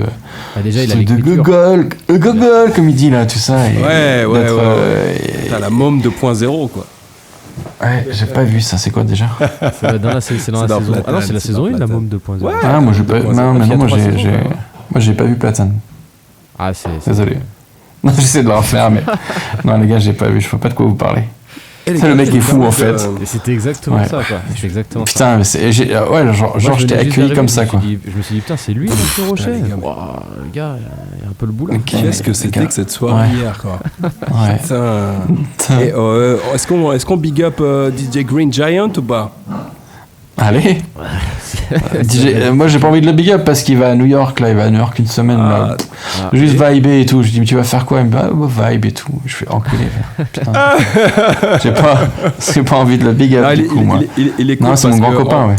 En vrai, quand moi je fais du hip-hop, pour tous les auditeurs qui ne savent pas, je fais du hip-hop en anglais, en carry, et je fais du son avec pas mal d'artistes de Californie, notamment Cocaine, OG Dalivi, tout ça. Et quand j'ai fait mon clip avec OG Dalivi, qu'on l'a ramené sur Evian, tout ça, Montreux, sur Suisse, on a tourné le clip et on a fait le single. Et je suis allé voir Couleur 3, qui est la meilleure radio du coin. Du monde. Et le gars, je lui ai dit, tu sais quoi, j'ai un single avec OG Dalivi. Il m'a fait, ok, vas-y, fais-moi écouter. 15 minutes plus tard, il m'a dit, gars, ça passe sur Couleur 3 direct, quoi. Et en vrai, il y a tellement peu de gens qui te font ça. Parce que c'est Trop bien. le rap game, il est, tu vois, tu sais, c'est des connaissances. Enfin bref, Chacun on va pas pour soi. rentrer dans le délire, Ouais. tu vois. Mais ce mec-là, il m'a ouvert les portes, il m'a permis de passer mon son sur une audience qui était assez Green Giant. élargie. Et franchement, respect à lui, quoi. Trop bien cette histoire, ouais. Non, mais c'est. Il fait des prods aussi, Green Giant. Tu sais, il est fort. Il est fort et il a donc fait 23 ans, 23 ans chez Couleur 3. Et il a fait beaucoup de mixtapes aussi à l'époque de Gasface, Down with the King, le mixtape sur Galt McDermott et tous les raps qui l'ont samplé et tout, qui accompagnaient le film qu'on avait fait à l'époque, Looking for Galt. Il a fait des tas de mixtapes, la crème de la crème de la crème sur tous les tracks français samplés par Alchemist, par plein de gens, par le rap US et tout. Toutes les refs un peu, enfin, c'était vraiment une mixtape marrante. On a fait pas mal de mixtapes ensemble. Et du coup... Et à l'époque, franchement, c'était énorme parce que les sites, les blogs US, genre Rap Radar ou Narite ou Two Dope Boys, ils postaient ces tapes et tout. Donc, c'était un moment. Chaud, très très chaud. C'était. Il fait vraiment des super soirées sur Lausanne et tout. Et franchement, pour tous les gens qui sont autour du lac Léman, allez voir les soirées DJ Green Giant. C'est chaud de ouf. Franchement, big up à lui. Et tu connais DJ Seb? DJ Seb à Lausanne, Seb, ouais, juste Seb, comme un Sébastien. Ouais. Ah, ok, non, je connais pas personnellement. En fait, c'était un DJ de Couleur 3 dans les années 90 à la base. Donc c'est un OG, comme on dit. Et là, il fait des prods depuis des années déjà. Pour moi, c'est le meilleur producteur de rap. Dans toute l'Europe, c'est un peu le JD de l'Europe. Enfin, ça n'a rien à voir avec JD, mais c'est le gars, il a de l'or dans les doigts, quoi. Je dis pas ça parce qu'il a fait le générique de la saison 1 de Traplanta, mais ce son là qui est ouf. Et le gars, il a fait des prods sur le dernier album d'Evidence. Il a fait Dialect Peoples. Ouais, il a fait comment il s'appelle, Unlearning Volume 1. Il a fait la prod de Shark Smell Blood, qui est un morceau incroyable. Il a fait la prod de Tailor Made Suit aussi, je crois. Funeral Suit, enfin Tailor Made Suit, enfin très bon morceau. Il a fait des prods pour Rome Street. Il a fait des prods pour trop de gens là. Pour je vais avoir un blanc là, je sais plus, mais il a fait tout ce qui est vraiment. En fait, le truc qui est ouf, c'est il était à New York pendant des années. À la fin des 90s, je crois, au début 2000, il a été en coloc avec le manager d'Alchemist, donc il connaît. En fait, c'est vraiment. Alchemist, Evidence, DJ Seb, c'est trois super potes et je sais qu'ils se parlent tous les jours, ils se font écouter les prods les uns des autres tous les jours. Si tu captes Alchemist, il a un label ALC Records et il a signé DJ Seb et Alchemist a sorti un album de DJ Seb qui est incroyable, qui s'appelle Import. Ah ouais, non, c'est du lourd. Et ce gars-là, c'est un peu mon héros et je le connais grâce à Green Giant. Je suis rentré chez lui, il était dans sa cave, il a un studio incroyable à Lausanne. C'est un truc de ouf. Tu rentres, t'arrives en... Donc Lausanne, c'est en face. Hein. Ouais. Après, il est pas commode. Hein. C'est un vrai... C'est une sorte d'ermite. C'est un beatmaker. Voilà. Ah, il va te foutre d'or. Si vous connaissez le Ranger de Griselda, c'est pareil. Ouais. Et ils sont dans la même ligue pour moi, ces mecs, tu vois. Mais vraiment, donc Alchemist en parle vraiment comme de son challenger, comme quelqu'un qui l'écoute tous les jours pour avoir la patate et pour se mettre au défi, quoi. Donc voilà, c'était une grosse pub pour DJ Seb, mais le truc, l'anecdote, c'est que t'entends même ça. Il y a un sketch de Dave Chappelle dans le Chappelle Show où on entend sa musique. Et ils lui ont piqué une de ses musiques, enfin il a fait une des musiques, ils ont mis une musique dans son sketch sur quand il se fait tirer dans l'oreille et qui dit What? Louder, what? Le rappeur Fisticuffs qui s'est fait tirer 20 fois ou 50 fois dans l'oreille et c'est une prod de DJ Seb. Et l'autre anecdote sur Seb, c'est que c'est lui qui a fait les scratchs de B-Boy Document sur I Almighty avec Mos Def, B-Boy Document, les scratchs, il tabasse. Et en fait, c'est même pas DJ Mighty Mike qui a fait les scratchs, c'est un ghost DJ qui a fait c'est DJ Seb qui les a fait, quoi. J'aime bien quand ça parle de Ghost, parce que tu sais que Ghost et Canon font un bail de podcast, quoi. Ouais, mais bien sûr. Voilà, Canon. Et oui, Canon. C'est ça, on en parlait la dernière fois, tu te rappelles? Ouais, j'aime bien. Même lui, je suis sûr que Gianni, tu connais pas DJ Canon? Pas du tout. Canon. Mec, Canon. C'est un jingle, ça. un jeep quoi, comme Gangsta Grove. C'est presque aussi important. Mathieu se fait Ça va, vous êtes là actuellement. Nous, on est Ouais, là. Ah, c'est bon, c'est bon. Là, Yes. il y a eu un cut. Gianni, est-ce que tu as envie de André Rieuiser tout ça? Eh bah écoutez les gars, on est Parce que moi Ça veut dire j'ai quoi 2-3 questions. J'ai 2-3 questions super T'as sympas. deux, J'ai trois envie de questions chiller, j'ai envie de gaulerie quoi. Eh bah écoute, vas-y. Moi je terminerai avec une toute dernière question parce qu'on approche de la fin de cette émission. Nous sommes quand même à Ouais. 1h30 presque. Hein. Déjà. Ouais. Et puis après on va y aller parce que les gars, vous faites ce que vous voulez de cette information. Je fais la première raclette de l'année ce soir. Oh, Je peux vous dire les gars que voilà. les Avec ou questions- sans charcuterie? Avec. Ah, bah, je sais qu'en Suisse, ça n'existe pas, quoi. Je sais. Tu vas Non, mais demander en une plus- raclette. En plus, les tu gars sais que te je servent une raclette sans suis le charcuterie. gars le plus relou du monde sur les traditions culinaires. Et ouais, Mmh. Gianni, Je le sais, traditionnel. je le sais. Mais par contre, non, c'est bon, la raclette, ça va quoi. C'est du fromage. Écoute, Gianni, il n'y a pas que les traditions italiennes dans la vie, hein. Il faut Ça va respecter. partir si- en... Allez-y, Ouais, non, c'est j'allais pas dire un grave. connerie. Parce que j'ai mon voisin derrière le mur qui vient de se faire assassiner, a priori. Ah, Ah À ouais. l'instant. Tu sais que ça m'est arrivé ça à Lyon. Chicagreux, ça. Chicagreux. J'ai eu un mec qui s'est fait.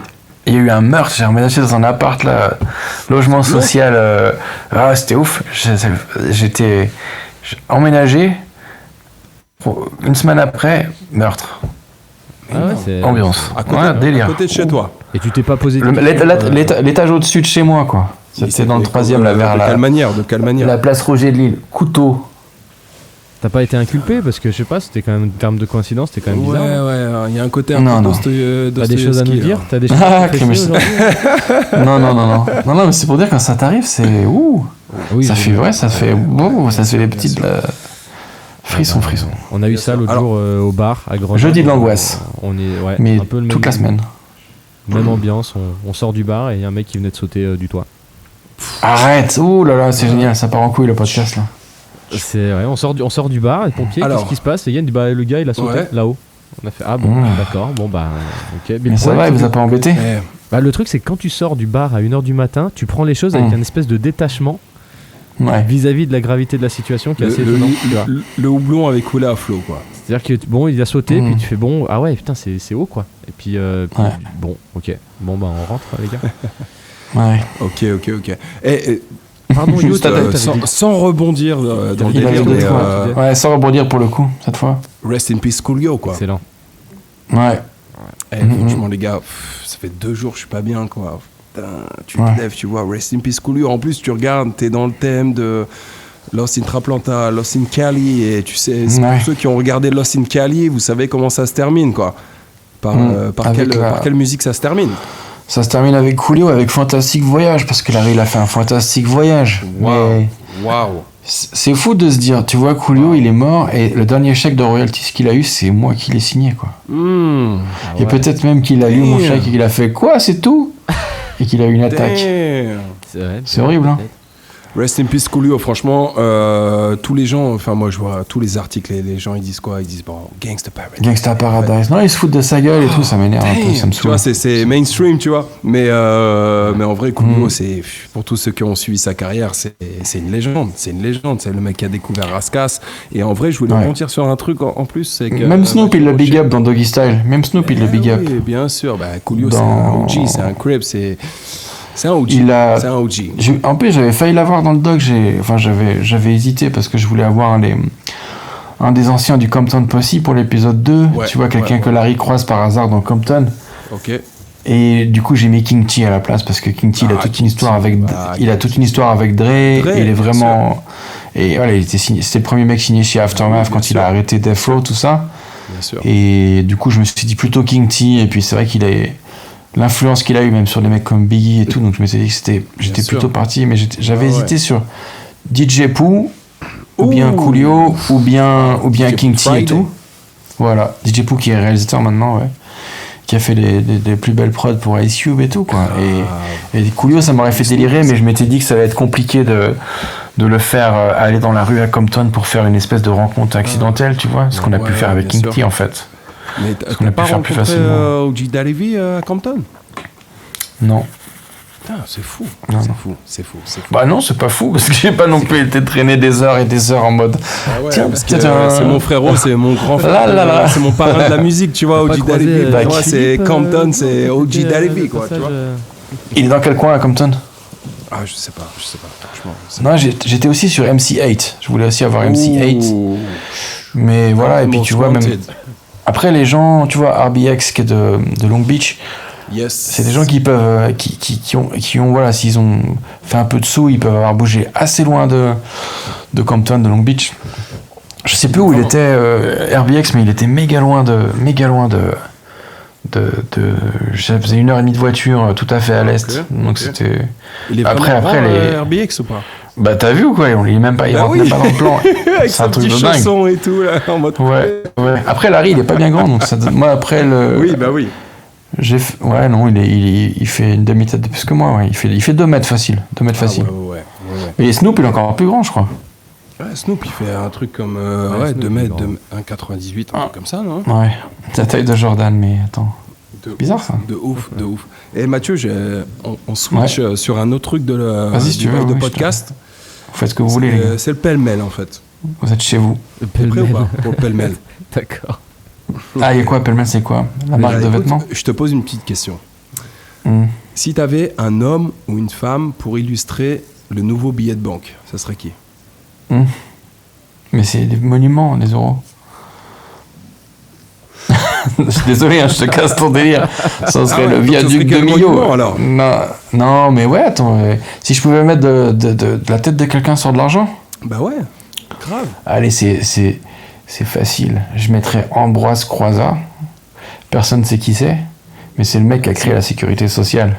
Je connais la vidéo. Comme ça, les gens ils seraient obligés de dire mais c'est qui ce mec? Et les parents ils seraient obligés de dire c'est Ambroise Croizat. Mais pourquoi il se bien? Parce qu'il a inventé la sécurité sociale. Mais pourquoi? Parce qu'il était communiste. Ah bon, mais le communisme c'est ça, c'est pas les goulags? Non, c'est la sécurité sociale, ta gueule. Ce serait cool. Ok. En fait, vous avez tous une carte du Parti communiste dans la poche, vous avez une carte vitale, c'est ça? Mais j'en ai même 2, figure-toi. Voilà. L'original et son double. Ouais. Alors, et voilà, comme ça ferait des... Ouais. Bon, voilà, je crois que j'ai fini sur Croizat, c'était bien. C'était le moment militant de la séquence. C'est bon, on peut y aller. Bon alors, écoute-moi. Si tu te Gianni, il est dégoûté, là, sa raclette, il voit ses cornichons, là, il les a au bout du nez. Les cornichons dans une raclette. On peut sentir les cornichons. Pas du tout, quoi. Vas-y. Faites ce que vous voulez, les gars. Écoute-moi, Mathieu, si tu te retrouvais seul sur une île déserte pendant un an, et que tu pouvais écouter que 3 albums, lesquels prendrais-tu? Ok, 3 albums pendant un an. Je prendrais Infamous de Mobb Deep. Ouh, yes sir. Je prendrais... N'oublie pas, si tu rencontres une femme, peut-être, il se passera quelque chose. Donc il faut que tu aies un truc un peu chilly. Bah, c'est chilly pour moi, Mobb Deep, c'est cool. Hein. Ok. Je crois que j'ai perdu ma virginité sur Smith & Wesson, sur The Shining. Waouh. Alors là, je me permets de t'arrêter. Donc, Smith & Wesson, c'est ma famille. C'est General Tech, c'est notre famille. D'ailleurs, je passe un gros big up à mon padré, big up à Paps. Smith & Wesson, c'est partout où ils sont, en Suisse et en France. D'accord. Ouais, partout. Bah, c'est lui qui m'a initié, en fait, au bout de oui, tu m'avais dit. Et Smith & Wesson, General et Tech, c'est la famille, quoi. Donc, big up à eux. Ouais. Et ben voilà, c'est grâce à eux que j'ai...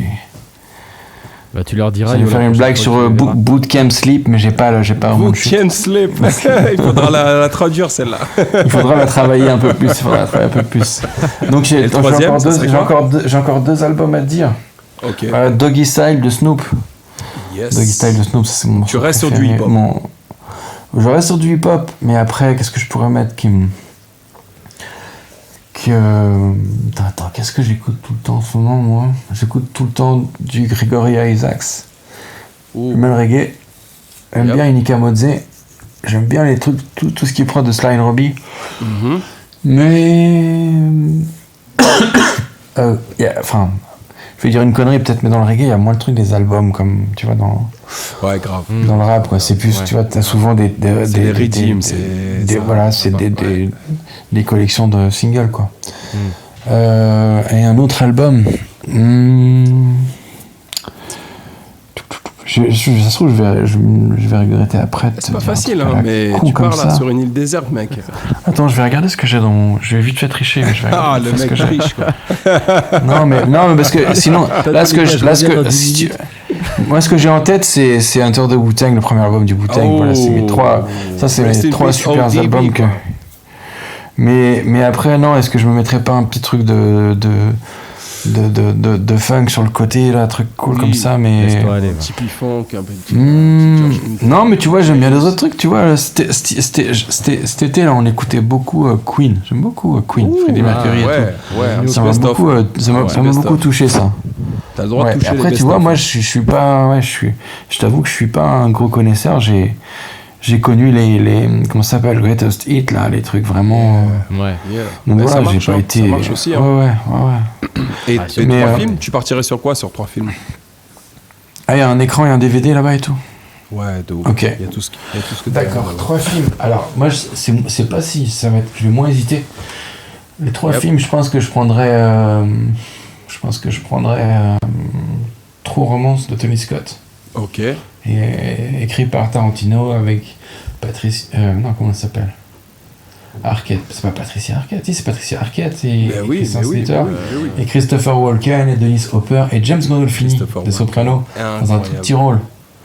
Un tout petit rôle. Et il y a même comment il s'appelle l'anglais cinglé là, Gary Oldman. Énorme Gary Oldman. Il y a grave du monde. Ouais. Je pense que je prendrais le dernier Samaritain de Tony Scott aussi. Ah non, mais je suis en train de faire le débile, là. Je suis en train de prendre que les films de Tony Scott. Avec Bruce Willis et Damon Wayans. Non, attends, qu'est-ce que je prendrais? Un film. Je prendrais un. Fais-toi rire un peu. Je prendrais. Alors, Tu prendrais pas un film de cul? Ah bah non. Non, je sais pas, je te demande, t'es tout seul. Non, t'en as déjà regardé en entier, toi? Non, bah quand même. C'est les seuls films que, voilà, quoi. On regarde pas en entier, c'est clair. Yo est très cinéphile dans l'industrie. Il aime, ouais. Non. Attends, qu'est-ce que je regarderais en. J'y connais un rayon, franchement.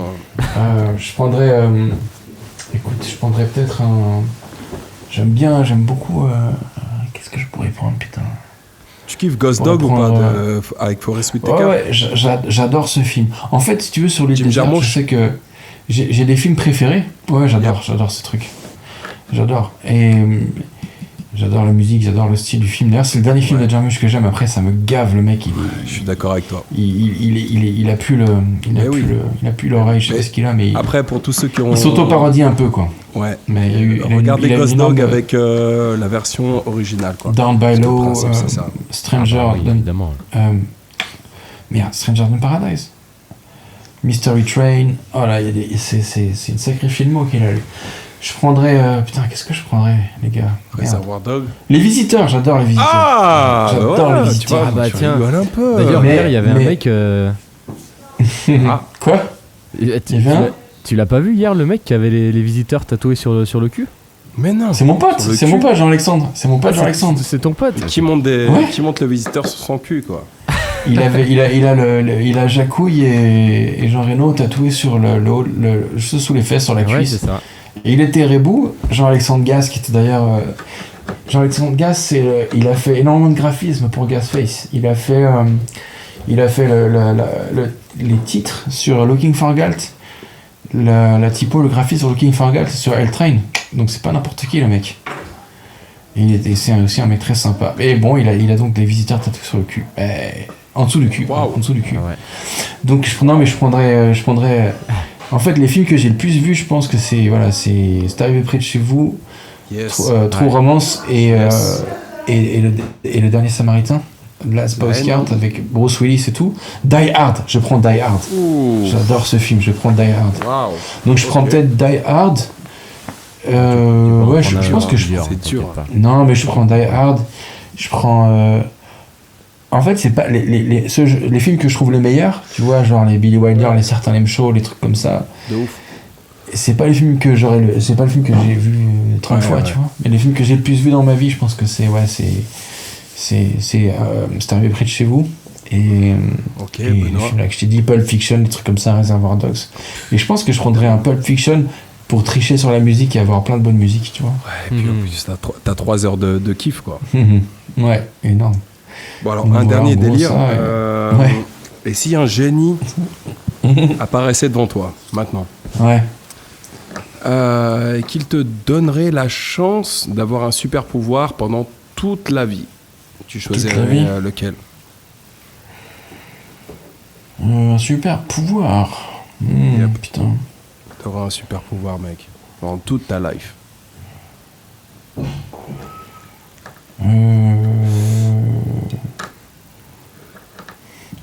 Putain, c'est chaud. Tu veux un super pouvoir. Ouais. Je vais répondre à un truc bien quiche, mais tu vois, un truc du genre un super pouvoir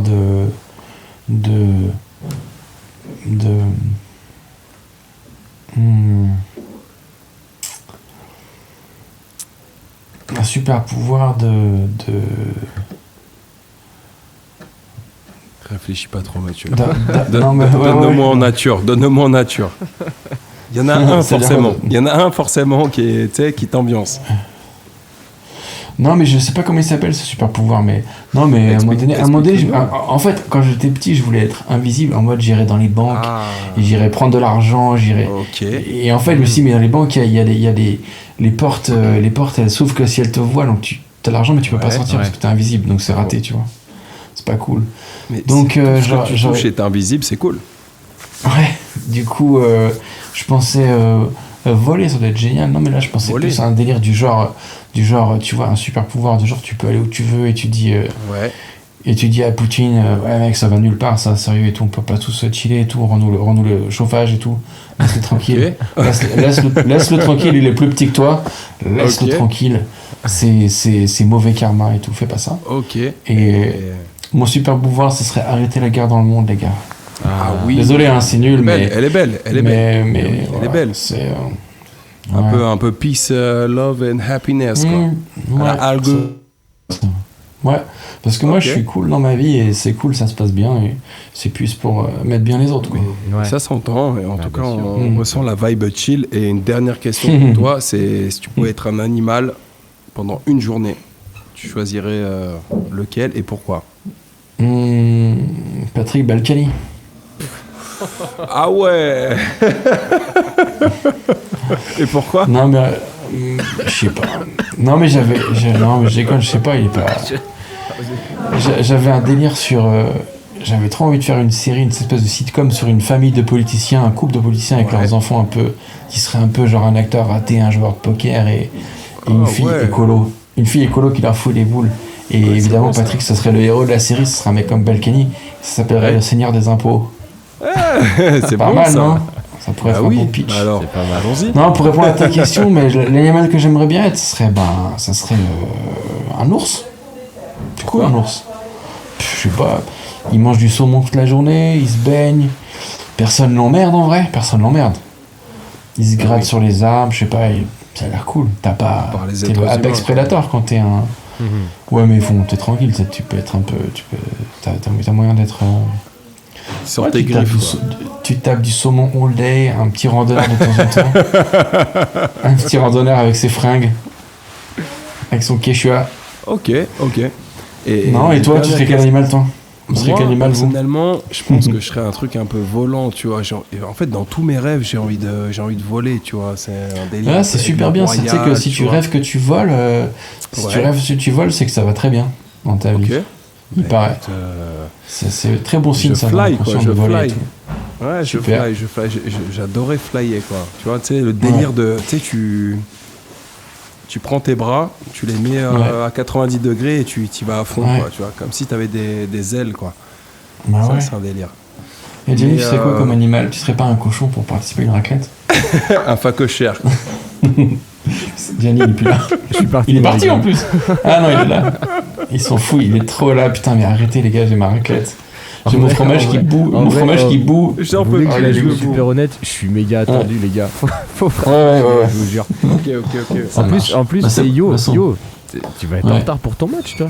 C'est pas grave. Je brillerai comme il se doit. Non, et les gars, en vrai, pour C'est de vrai, je vous jure, faut vraiment que j'y aille de ouf, quoi. Oui, mais On va j'en vais faire comme ça, on va. Il faut que j'aille récupérer ma petite. Yes, On a- j'ai Mathieu, une tu dernière connais question ce à genre poser de à Mathieu. problématique C'est Il est pas mal ce podcast. c'est no fly, c'est freestyle quoi. Transparence. Mathieu, j'ai une dernière question à te Exactement. poser. Pourquoi Oui. Mayo Felony Ah. Sur Instagram, Ah, c'est c'est marrant, Mathieu ça. Rocher aka Mayo Ah. Felony. Ça, c'est le Bah, parce premier que- truc. En fait, je crois que c'est la première Ah. question que j'aurais envie de te poser, mais c'est la dernière. Ah, mais parce qu'en fait, alors c'est une blague parce qu'il y a un rappeur qui s'appelle Jago Felony et que moi j'aime Yes, bien la mayonnaise. James donc Savage. Mayo Felony, voilà. Bah voilà, c'est juste une blague. Parce qu'en fait, une fois j'avais posé un truc sur Facebook, j'ai pas créé ça, hein, mais c'était un jeu, genre c'était Ruin a band name en changeant une lettre. Et du coup, ça donnait, je sais pas moi. Tony J'ai Mayo, plus les Rolling Stones, tu vois, les Rolling Stones, ou, yep. ça donnait Fun DMC, tu vois, des trucs comme ça donnait CRS-One, c'est pas mal CRS-One, c'est rigolo. Yeah, de ouf. Ça donnait, et en fait, je te jure, on a posté avec des copains et tout ça, je crois qu'il y a, je sais plus, 3000 vannes dans le fil sur mon truc sur Facebook, c'était et du coup enfin voilà, c'était un bon moment, ça a duré 1 an et ça arrêtait jamais, ce truc n'a jamais arrêté et évidemment les gens lisaient plus, alors ils mettaient Public Enemy, voilà. Ah oui. Mais il y a eu des Pubis Pubis Enemy quoi. ouais, et il y a eu des tas de trucs trop cool. Voilà, j'ai plus les trucs en tête, mais c'était sauvage, c'était trop rigolo quoi. Donc, non, Mayo Felony il m'a fait kiffer quoi. Je suis un fan de J.O. quoi.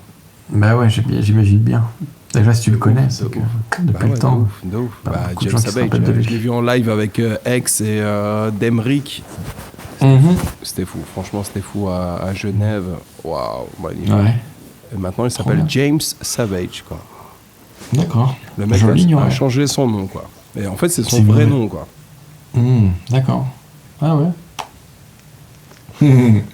Allez, on va laisser Jenny. Incroyable anecdote.